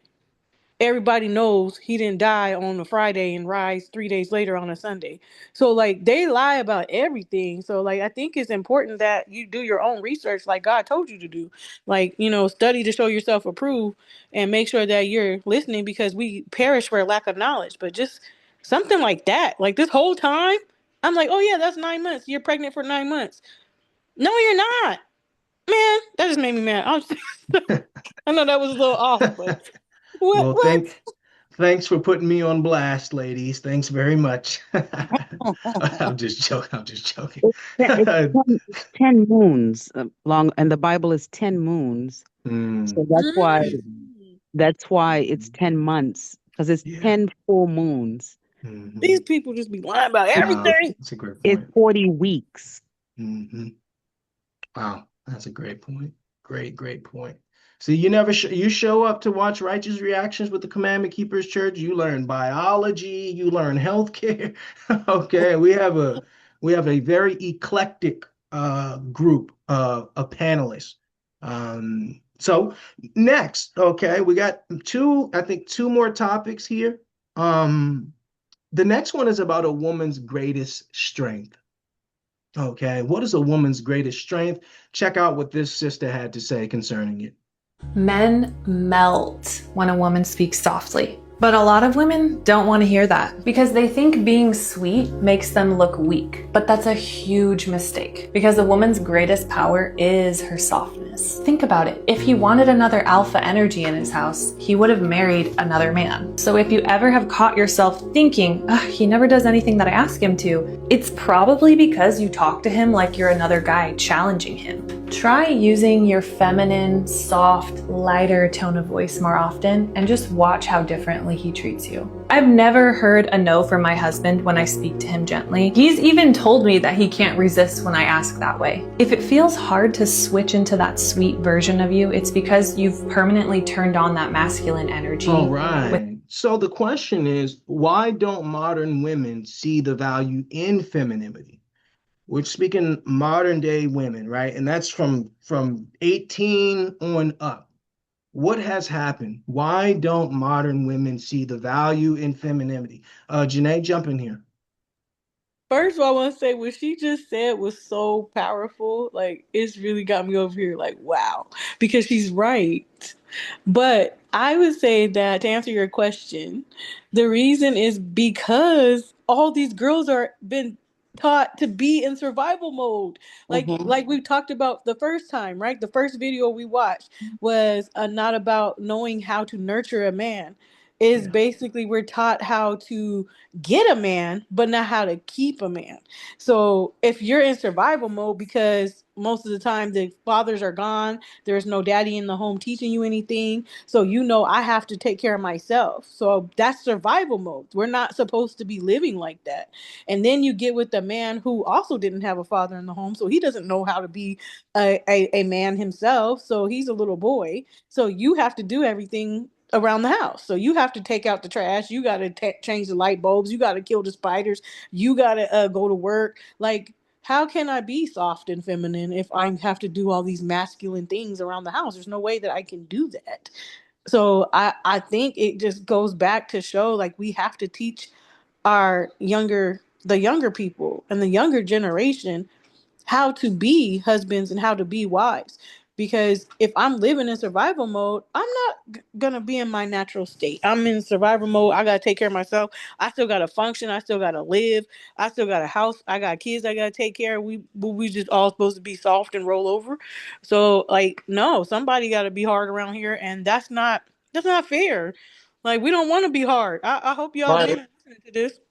We don't want to be hard. We want to be soft. We want to walk around like I want to be like that.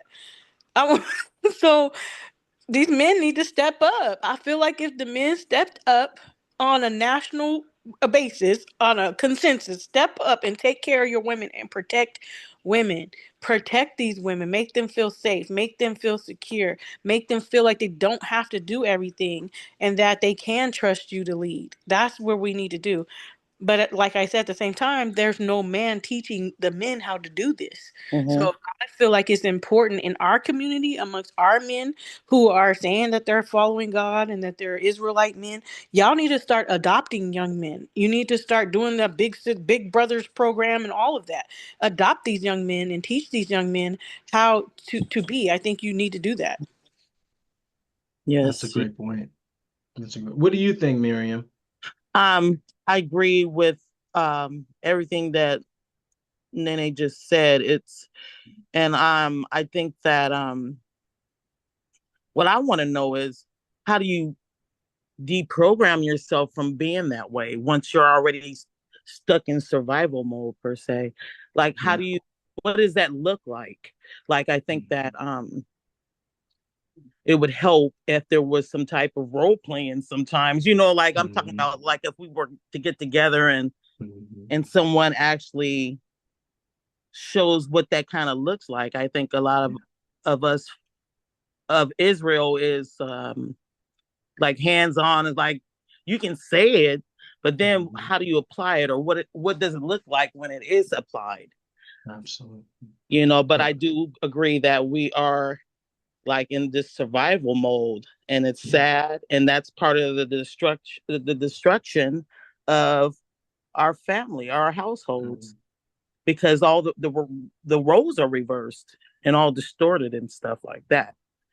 Because I should be able to do those things as a single sister, and if I can, then get some help, of course. But I'm saying, like, for the most part, I'm gonna have to learn how to maybe change a tire, whatever it is, but then still maintain my feminine characteristics I should have. So that's a great point, sister. That's a great point. And we're going to talk about the deprogramming and programming. But we're going to let's let Brother Kevin get in here. Why don't modern women see the value in femininity? What has happened? Well, I don't agree with the survival mode thing. When I say that, here my point is that, yes, I do believe that there are people who are operating in survival mode, but I don't think that has anything to do why.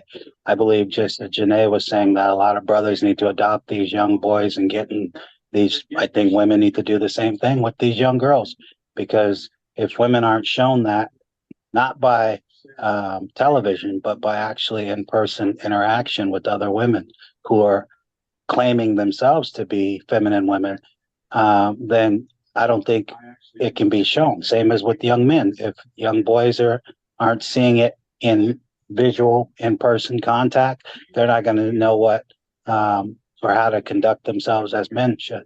But I believe ultimately it has to do with the promotion through Hollywood. You look at there's an overwhelming amount of movies that are made out to empower women, and you got Queen Latifah acting, a 50-something-year-old actress acting in a movie or TV show, doing backflips and all these things, fighting, beating up men. You have J-Lo in movies, she's 50-something doing. I mean, you got all the Viola Davis, you got playing the Warrior Queen or whatever it is, Warrior King. I mean, you got all these women. Women are looking at this and they're saying, well, I can be what they're being. And truthfully, I beg to differ. But so it's a promotion. And I mean, even right now on Netflix, you have an overwhelming amount of the top movies are with these feminist leaders who are promoting these movies that are aimed at women, and to empower them and show that we can do what men can do, or we're better, or this or that. So femininity, when girls see this, that goes out the window. I believe it has to start at the ground roots level again, because we're so brainwashed to where I believe women need to take underneath their wings other women and show them again, not just with words, but with their actions, how to be feminine. And if a lot of young girls are seeing that, then I believe they can demonstrate that themselves in their own relationships. Wow, that is a great point there. Brother Kevin says Hollywood has a lot to do with it. Wow, was not expecting that. Let's get Sister Angelique in here. What do you think, sister? Why don't modern women see the value in femininity? What has happened? I agree with what Kevin said and with what Janae said. I'm also laying here thinking that part of it too is that femininity, true femininity and softness is seen as a weakness. And because we have this hyperfixation on women being self-sufficient to the point of where we don't need a man, it does brainwash us into not being soft. And so when a man comes along and you think he's taking too long to take out the trash, then you're not going to be like, oh honey, I know I asked you when you first got home and I understand you needed time to wind down, can you just make sure that the trash gets to the curb because so it can go out tomorrow, versus I told you 3 hours ago you need to take that trash right now, I can't stand you, and you can't do this. And then it turns into this whole thing. Like I feel like a lot of modern women and girls think that approach is going to get them what they want. But what is that saying? You catch more bees with honey than vinegar or something like that. Yeah. That's true. That's true. And it does. You think if you yell that they're going to do what you want faster, but it's not. And sometimes it is forgetfulness and you're unwinding, or they got a lot going on, or, the thing is, our men and women's brains are different. So we don't even compartmentalize house chores the same way, So I feel like a lot of it is our mindset, and just thinking that, believing that softness is weakness and that a man won't respect a soft woman. But y'all have been saying this whole time we've been talking that the very opposite is true. And so we need to listen and not be afraid to be soft too. I think there's a fear with being softness. If we are soft, then we won't be taken care of. Like a man won't be our landing pad, because men are trash and all this other negative stuff that we think. So I think a lot of it is mindset too, and fear. So we need to first get our own minds right, and then take, like Kevin was saying, take these younger men and women under our wing and then just model it for them. Yeah, that's fabulous, sister. Wow. That's a great point there. Let's get Janae. Jump in here, Janae, and then we'll get Kevin. I think mainly the main reason is that we got away from having God in society. So we live in a godless society expecting people to act godly, and that's not going to happen. And I think when you have a society full of predators, basically, because it's like now people are more bad than good, I would say. So it's like you can't really be like that. You can't really let your guard down. You can't be like that because you're going to get ate up. Like, you know what I mean? So it's like you kind of have to be a little bit hard, but then there's a time for you not to be hard. So that's like with your husband. And that's why we have to know how to choose a good mate. And we need our leaders back. We need our leaders as far as men and women. And like Kevin was saying, I always say that social media hurt our society so bad, and especially the Black community so bad. It has done a number on us mentally, for sure. It's driving up. I'm pretty sure you could probably look at statistics. I don't know how you would find them, but when social media came out, how much more mental health went up on the rise with that, because it's so much comparison is the thief of joy. And that's what social media is all about. Comparison. Who has this, who has the better that, who has the better body, who has the better eyebrows, who has the better hair, who has the better car, the husband, and so forth, And so if you're constantly comparing to things, and then you're not looking at what God says, which is the spirit, then these are godless people, and we're trying to hold them to a godly standard. They don't even believe in the commandments. And that's why what I said about we all need to do and train the younger youth, men and women. I do agree with that. Women have done a terrible job at it. I think there's been a lot of like amongst women, there is a lot of competition almost, and I think that is an issue. And we have to start teaching our younger sisters how to be wives, because they're not learning it at home. You know, it's not taught in schools. You don't see that anymore. It's too much femininity. I can be what I want. I can be a cat. I can be a dog. I can be a giraffe. I can be whatever. You know, I can be a man if I'm really a girl. And that's not how life is. And so we've gotten away from the Lord. And once we get back to that, I think then we would be all right. That's a great point. You're saying that it's a spiritual problem. If we know it's a spiritual problem, then we know the solution is also spiritual. That's a great point. Let's get Brother Kevin in here. Jump back in here, Brother Kevin, please. I just wrote this. I said, when sexual predators are publicly aware, running public, then self-protection becomes prevalent. So you have a lot of, and I agree completely, Janae pretty much took everything out of my mouth, that, a lot of the guard or armor which is put up is due to attempt to protect oneself.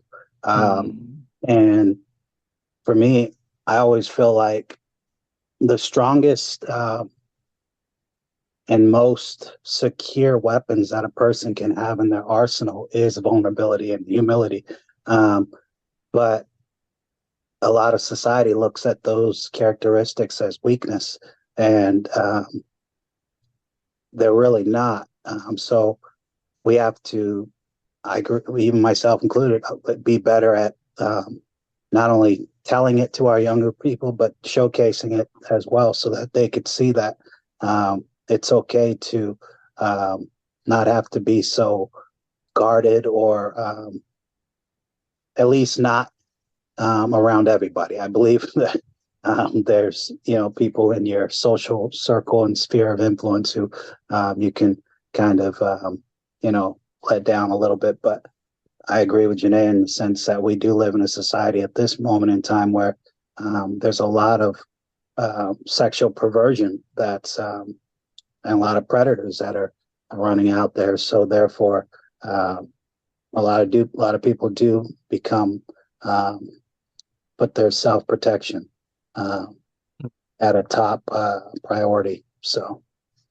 That's a great point. Let's actually talk about that, right? Brother Kevin talked about why the armor goes on. Let us hear that. That's the question. What causes a woman to put on this masculine armor, right? Let's get Sister Franzi in here. Sister, help us understand, when sisters take on those more masculine energy, what is causing that? So I'm sitting here listening to everyone, and I do understand. And if you're not in the position, we can criticize, we can say what we think, but until you're in the position, it's very hard for you to understand. But sometimes it is survival mode. And I feel like there are times that God put on that armor just to help protect you, because we have to have grace for one another, and we have to understand that we were slaves. And when we were brought here, the one way that they divided us was by tearing us apart. So we don't have that background to men don't have it, women don't have it. So we're doing the best that we can. And the one way, and I was listening to, I think it was Sister Miriam was saying, the one way that I'm learning to try to soften myself is by praying, because I really believe that God will send the Holy Spirit to soften my heart, soften my, give me more, so I can become more humble. And even my delivery at times, it was recently I realized that resting bitch face. I was like, what is that? And it was not, I was not thinking it, but it was like all the time my mind was working, and it was showing in my face, even though I didn't mean it. So I just feel like as um as we walk this earth and as we see each other, let's have grace. We don't know what that person's going through. We don't know what they've been through. So let's have grace for one another, just like God has grace for us. Um, I really believe the way that and I believe God puts on that armor for us to be protected, like an umbrella. We don't carry it all the time, but when the rain goes down, it goes away. And I believe through the Holy Spirit, God will show you how to get that femininity back. And the woman that was in the video, she's white. So that's another thing we have to realize. She's white. She doesn't know what she's talking about. She has white privilege. She probably hasn't been through half the thing that us Black women have to go through. So that's another thing. I'm not trying to be prejudiced or anything. I have no biases, but white women don't go through the same thing that Black women go through. So we have to go through I mean, we have to go through a lot. So therefore, it's not the same. So I just feel like we have to love each other and have more grace for one another. And God will help us soften ourselves. If we pray, God will help it. There's nothing that God can't do. That's right. I agree with you, sister. Certainly I'll have to agree. say, not just God, the Most High. I have the Yeah, Most High yeah. because there's Most many High. gods. The Most That's High. right. That's so true. You make a great point about having some grace as we all need it. And that's a great point that I think we all would do good to embrace. Let's get Sister Danielle in here. Sister Danielle, same question. What causes a woman to become masculine? What causes a woman to put on this armor? I think probably a big part of it could be influence. Mm, Um, I think honestly, I thought back to what Brother Kevin kind of touched on, which was like the mhm, feminist movement. mm, Um, and I think it's the wanting to be equal to men. mm, Even in the Bible, the Most High honored women or recognized us as the weaker vessels. Um, and I think somewhere along the line, us trying to equal or be sort of like a man, we had to drop that femininity. mm, I do believe also, single parent homes. Sometimes you're forced into a situation. Sometimes it's by influence, um, or letting people just kind of be in your ear, which I guess goes back to influence. But um, I think the feminist movement play a lot of part. I think social media, of course, which you mm, have now influencers, uh, but I think once the feminist movement kind of came about, I think us just trying to be equal to men. Men are masculine, and if you're trying to be equal to a man, then you're trying to match him with that masculinity. mm, I don't think there'll be room mm, for femininity personally. mm. But I just think Yeah. somewhere along the line, just wanting to be equal to a man. And I think somebody touched on it where they say femininity seems weak, but no, Mhm. it's not. Yeah. It's truly not. I don't know where we feel like I don't know where people I just truly don't know. I'm kind of a little lost for words, which Mhm. is why I'm stumbling, but I just don't know where we got to that point where we feel like femininity is a bad thing. Mm. Um, That's but a good point, I want sister. Yeah, to, jump in here, Sister Miriam. I think she's right about the feminist movement. I think that's what created that or hinted Mm-hmm. that somehow that was a good thing. Um, I think that I wanted to say, dang, what was I gonna say? Dang It'll come back to you, because I had a sister. couple of things I wanted to say because to that one sister too. I wanted Mm-hmm. to give her Proverbs 15:1, where it talks about a soft answer turns away wrath. So I think, Yeah. you know, The our power tone, of, yeah, yeah. all the time, our tones are very important too, Yeah. you know. Absolutely. Yeah, I would say, yeah, that I would feminist, agree with you. yeah, because it's I don't know, it's in the Bible. That's why we have to cleave on to that Bible, because that's Yeah. our guide to That's get up right. out of this, you know, this Mhm. this hell that we're in, you That's know, so because true. this That's a is great what it point. is. It's hell, and it's woe. I wanted to give, you know, woe to those who look at good as evil and evil as good, Mhm.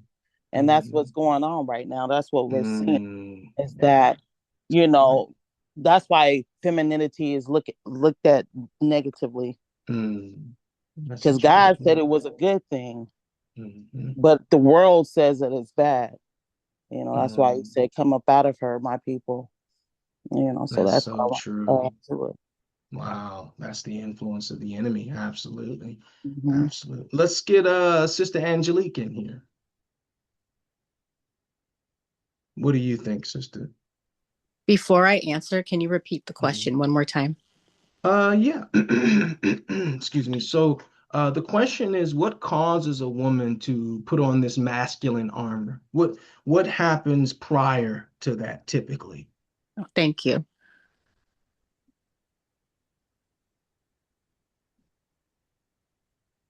The first word I thought of when I heard that question was self-preservation. Mhm. I also believe that femininity nowadays, it's the way that we think about it. I don't know that we've lost femininity. I believe that we have moved over the definition and now it stops at sexuality. Because femininity now is more about, you know, how voluptuous a woman's shape is and her prowess and her ability to attract the opposite sex. And that is the so-called power, and where femininity stops versus femininity being a quality of softness. And the what is the even in Proverbs 31, it does talk about wisdom. We talked about that last week. Wisdom is feminine.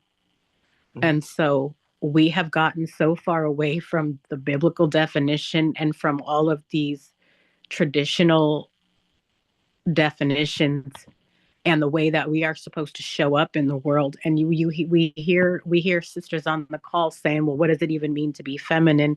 And that's because the definition has become so convoluted and we are in competition with men versus us being their helpmates or being seen as we're, you know, a husband and wife complement each other. The very first thing the Bible says in Genesis is, you know, husband and wives are gifts to each other from the Lord. So if you're supposed to be my gift and if I'm supposed to be your gift and I'm the feminine, why am I in competition with you? And so a lot of it goes back to how we are thinking about it to begin with. And we take on this masculine armor out of self-preservation. And the proof that I have for that, or the thing I'm thinking about for that, is when you think about this man versus bear argument, or you think about a woman trying to walk to her car at nighttime. And so we have to take on this self-protection, self-preservation stance in those instances. First of all, there's nothing wrong with either energy, masculine or feminine energy. They're both valuable. What's happening is this power imbalance. There's a whole power imbalance. And so we take on these we put on this masculine armor to compensate for the power imbalance and for the lack of safety that women don't feel from men, and from the lack of the way that men don't show up for women and lack of needs being met.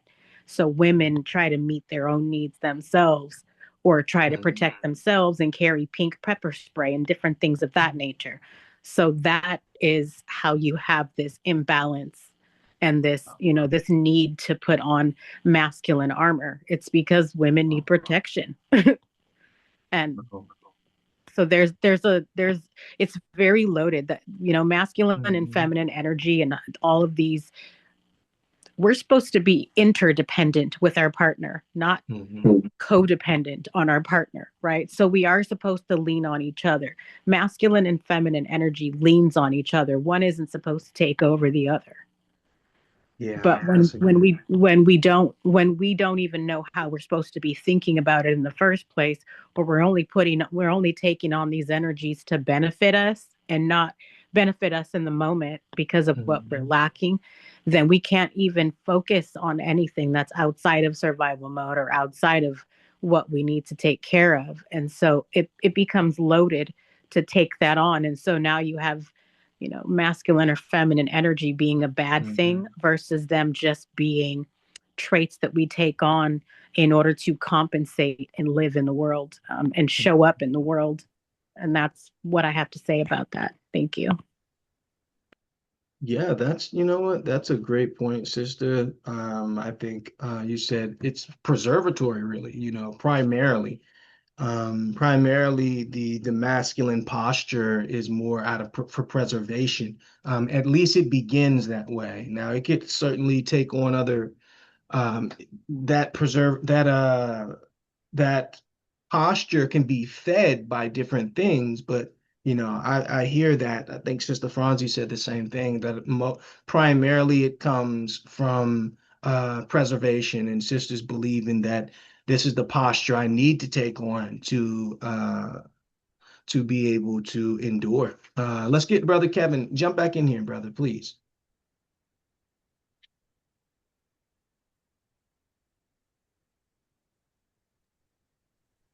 As I was listening to the sisters, something else came to mind, and that was Satan has been at war with women for a long time, and it's not by accident that we have a lot of the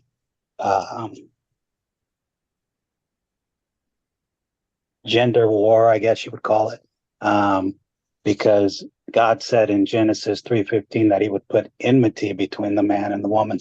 And if you look up that word, enmity, it's a deep-seated hatred, or a disposition of dissension, essentially.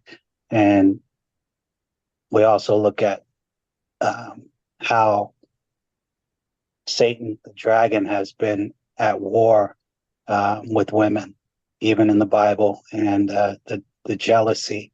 And I think internally, maybe I'm wrong, but I think women can not only sense that, but they see through a lot of the actions that have been exhibited against them.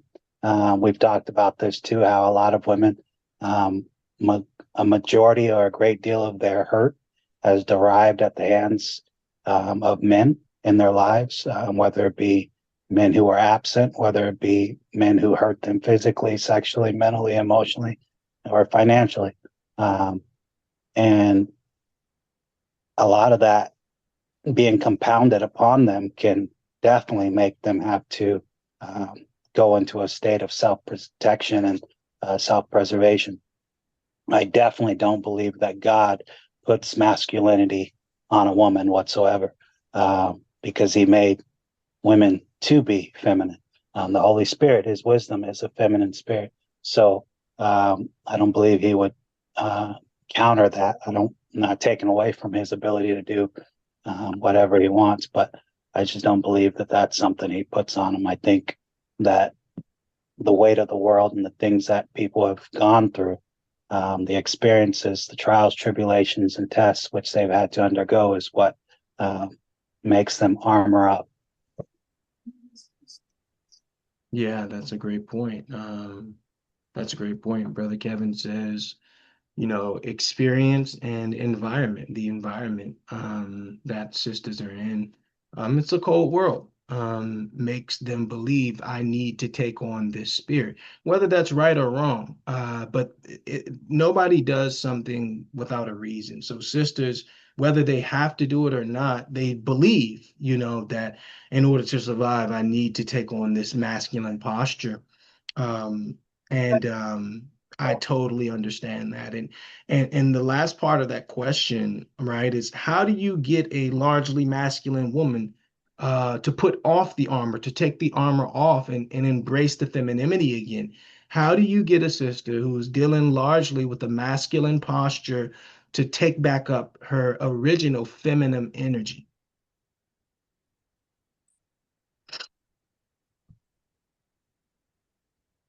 How do you get a sister who's had this posture for whatever reason that is? Maybe she's been hurt. She's maybe a single mother. Because I see that a lot of sisters who've had to carry the weight, they do take on that posture because they're carrying so much weight. And in order to not be crushed by the weight they're carrying, they put on this muscular this muscular masculine type of armor and shielding. So I see that with sisters. I totally see that. But the question is, right? Let's speak on how to correct that, right? What do you all believe, right? How do you get a sister? How do you inspire change? What needs to transpire? What needs to happen in order for a sister to be able to put down that particular posture? What are you all thinking? May I, Brother Sid? Please, sister. I think first and foremost to be lead by example. I think also, just as Brother Kevin said, prayer and supplication. I see that. I would think grace, patience, give her room or an environment and to kind of have her, drop that masculine role.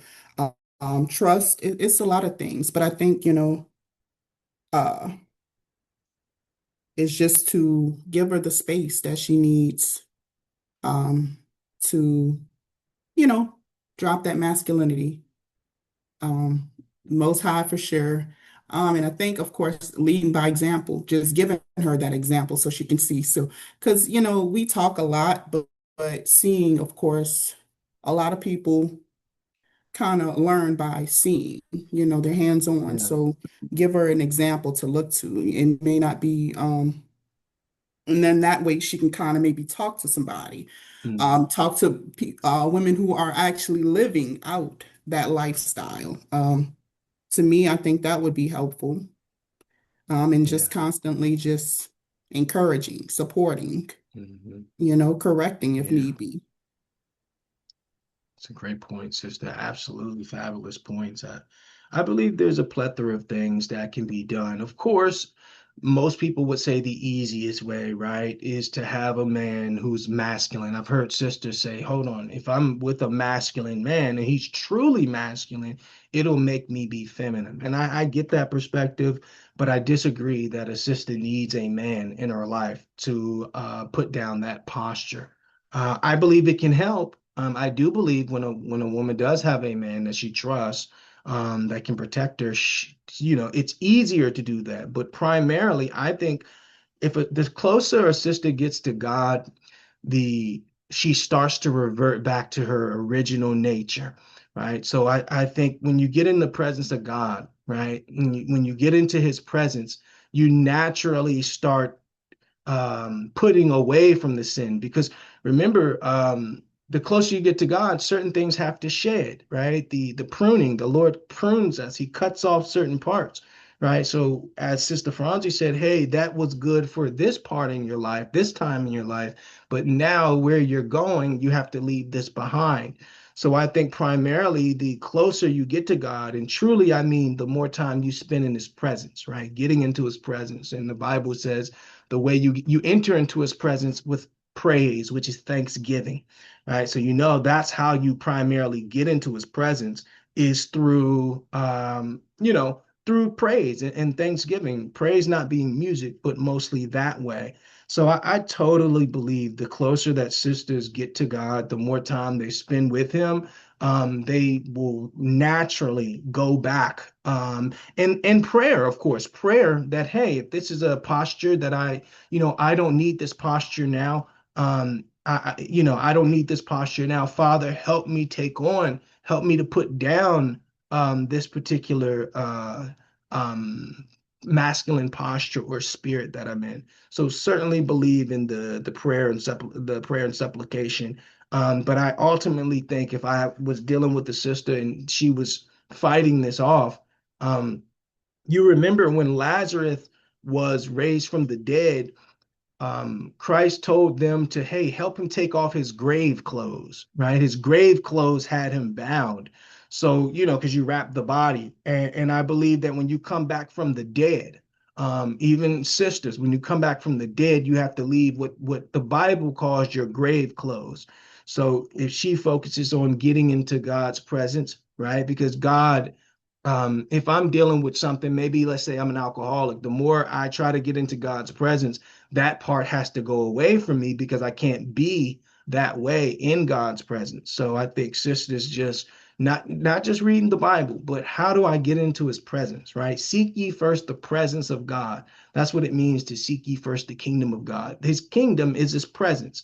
So when sisters make that their primary desire, naturally those parts are going to come off, and she'll feel protected. I totally believe that she doesn't need a man in order to help her transform back into what she was like before because guess what, when you punch something, a bruise there, if you keep hitting the same spot over and over and over, right, naturally a bruise will be there, and when you touch it, it's like ah, right? And for, as Sister Franzi, Sister Angelique said, a lot of it comes from self-preservation and carrying a weight that sisters, in my opinion, were just not built to carry. They start to malfunction. It's just like if a chair says only put 150 pounds in it, but then we put something that's 350 pounds, it may stand, but it's not functioning properly. So sisters may be standing, carrying this burden of single motherhood and other things, but she's not functioning properly the way God intended for her to function. So that's kind of my 2 cents on what a sister can do is primarily getting into the presence of God. And the closer he gets, our relationship with God is like, hey, I'm in grade 1, right? I get closer, I'm in grade 3, I'm in grade 4. Right. So the more a sister goes up in grade, I believe naturally that spirit, that muscular spirit of really fear, because sisters have said, hey, I've had to do this, right, because I need to be protected, the vulnerability. You get into the presence of God, and the more you're trusting him, you feel free to be vulnerable. What do you all think? The question was, how do you get a largely masculine sister to pick up femininity again and take off the masculine perspective? What do you all think?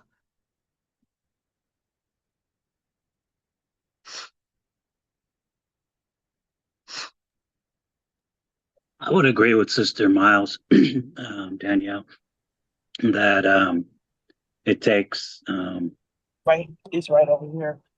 It's bad enough. I gotta pay Nene back the $60 I had him borrow to get the rest of the money together. Hey, Sister Mir, no, you're good. Go ahead, brothers. Brother I Kevin. was just saying, I agree with the sister that it takes visual example for a man to display that first. But even if a man is already displaying that, I believe he could still be continue to be patient and understand that, empathetic with the plight that the sisters had to endure, and understand that we don't change overnight. It's a growth process for all of us, and just continue to sometimes suffer and carry your cross and endure, and hopefully through all the suffering, the enduring, the patience and prayer and supplication, it pays off or helps to contribute to a change in that sister or man's, we're talking about specifically sisters. So hopefully it can help get that spirit off. Absolutely. Absolutely. Does anyone else have an opinion on how to help sisters? Predominantly, especially because Franzi made a good point in some ways where she says that, Judeans, Benjamin, Judah, and Levi, the Haitians, Jamaicans, the Negro women have endured something that white women have not had to. Now, I don't believe that means we can't trust anything they're saying, but it's a struggle they haven't had to endure. Jump in here, Brother Quran. Yeah, I was gonna say, I think it would be great to show them the benefit of it. Like, what's the power in the femininity? Because obviously they believe there's power in the masculine behavior they have, and they're being able to protect themselves, is what the sisters were saying. They're in survival mode. Yeah. So show them the benefit of it, because people, they go off benefits. Like, why am I'm gonna eat this food because I like the taste of it, or I'm gonna work this job because it gives me money. Yeah. I'm gonna show this woman to be feminine. It's gonna make your life better. Yeah. And through that, as Sister Danielle says, you show examples. Like these women, they take on a feminine role in their household and look at the benefits that she's receiving. And you have to show her that being a feminine woman is going to bring you a better life than the current way you're living. Yeah. That's a great point. That's a really good point, brother. And it's one thing that I always want sisters to know is how powerful they are, because since the first pages of the Bible, Satan has been telling them they're weak and they're not good enough. That's its greatest ploy, is to make sisters believe they're weak. And they're not. Their strength is not in big muscles, though. And the femininity, that is your strongest tool for how you can affect men, right? So we know that men are weak for, a sister who comes to him in what we consider help, need, not, hey, I can do everything on my own. So that doesn't really, it doesn't attract a man. So when sisters revert into that role of, hey, their femininity, that softness, for most men, good men, it's the same way fathers are with their daughters. It's how the daughter acts towards daddy. Can I have this? Can I do that, dad? And he's weak to that. So the same thing for sisters. They've been taught that femininity is a weakness when it's the greatest strength. It is a great strength. All the women in the Bible use their femininity, right, to subdue men. They killed men who were wicked men, soldiers, and all that through their femininity. Remember, even Delilah, she subdued Samson through her femininity. So we're not going to allow Satan to continue to coerce our sisters, especially our Black sisters, into taking on a behavior that makes their life more difficult. So, I believe what Quran says, that there has to be an example. We have to help our sisters see the benefit of it, and the men have to communicate the benefit of it also. And that's what I have to say on that topic. And before we close out, does anyone have final words on this particular topic?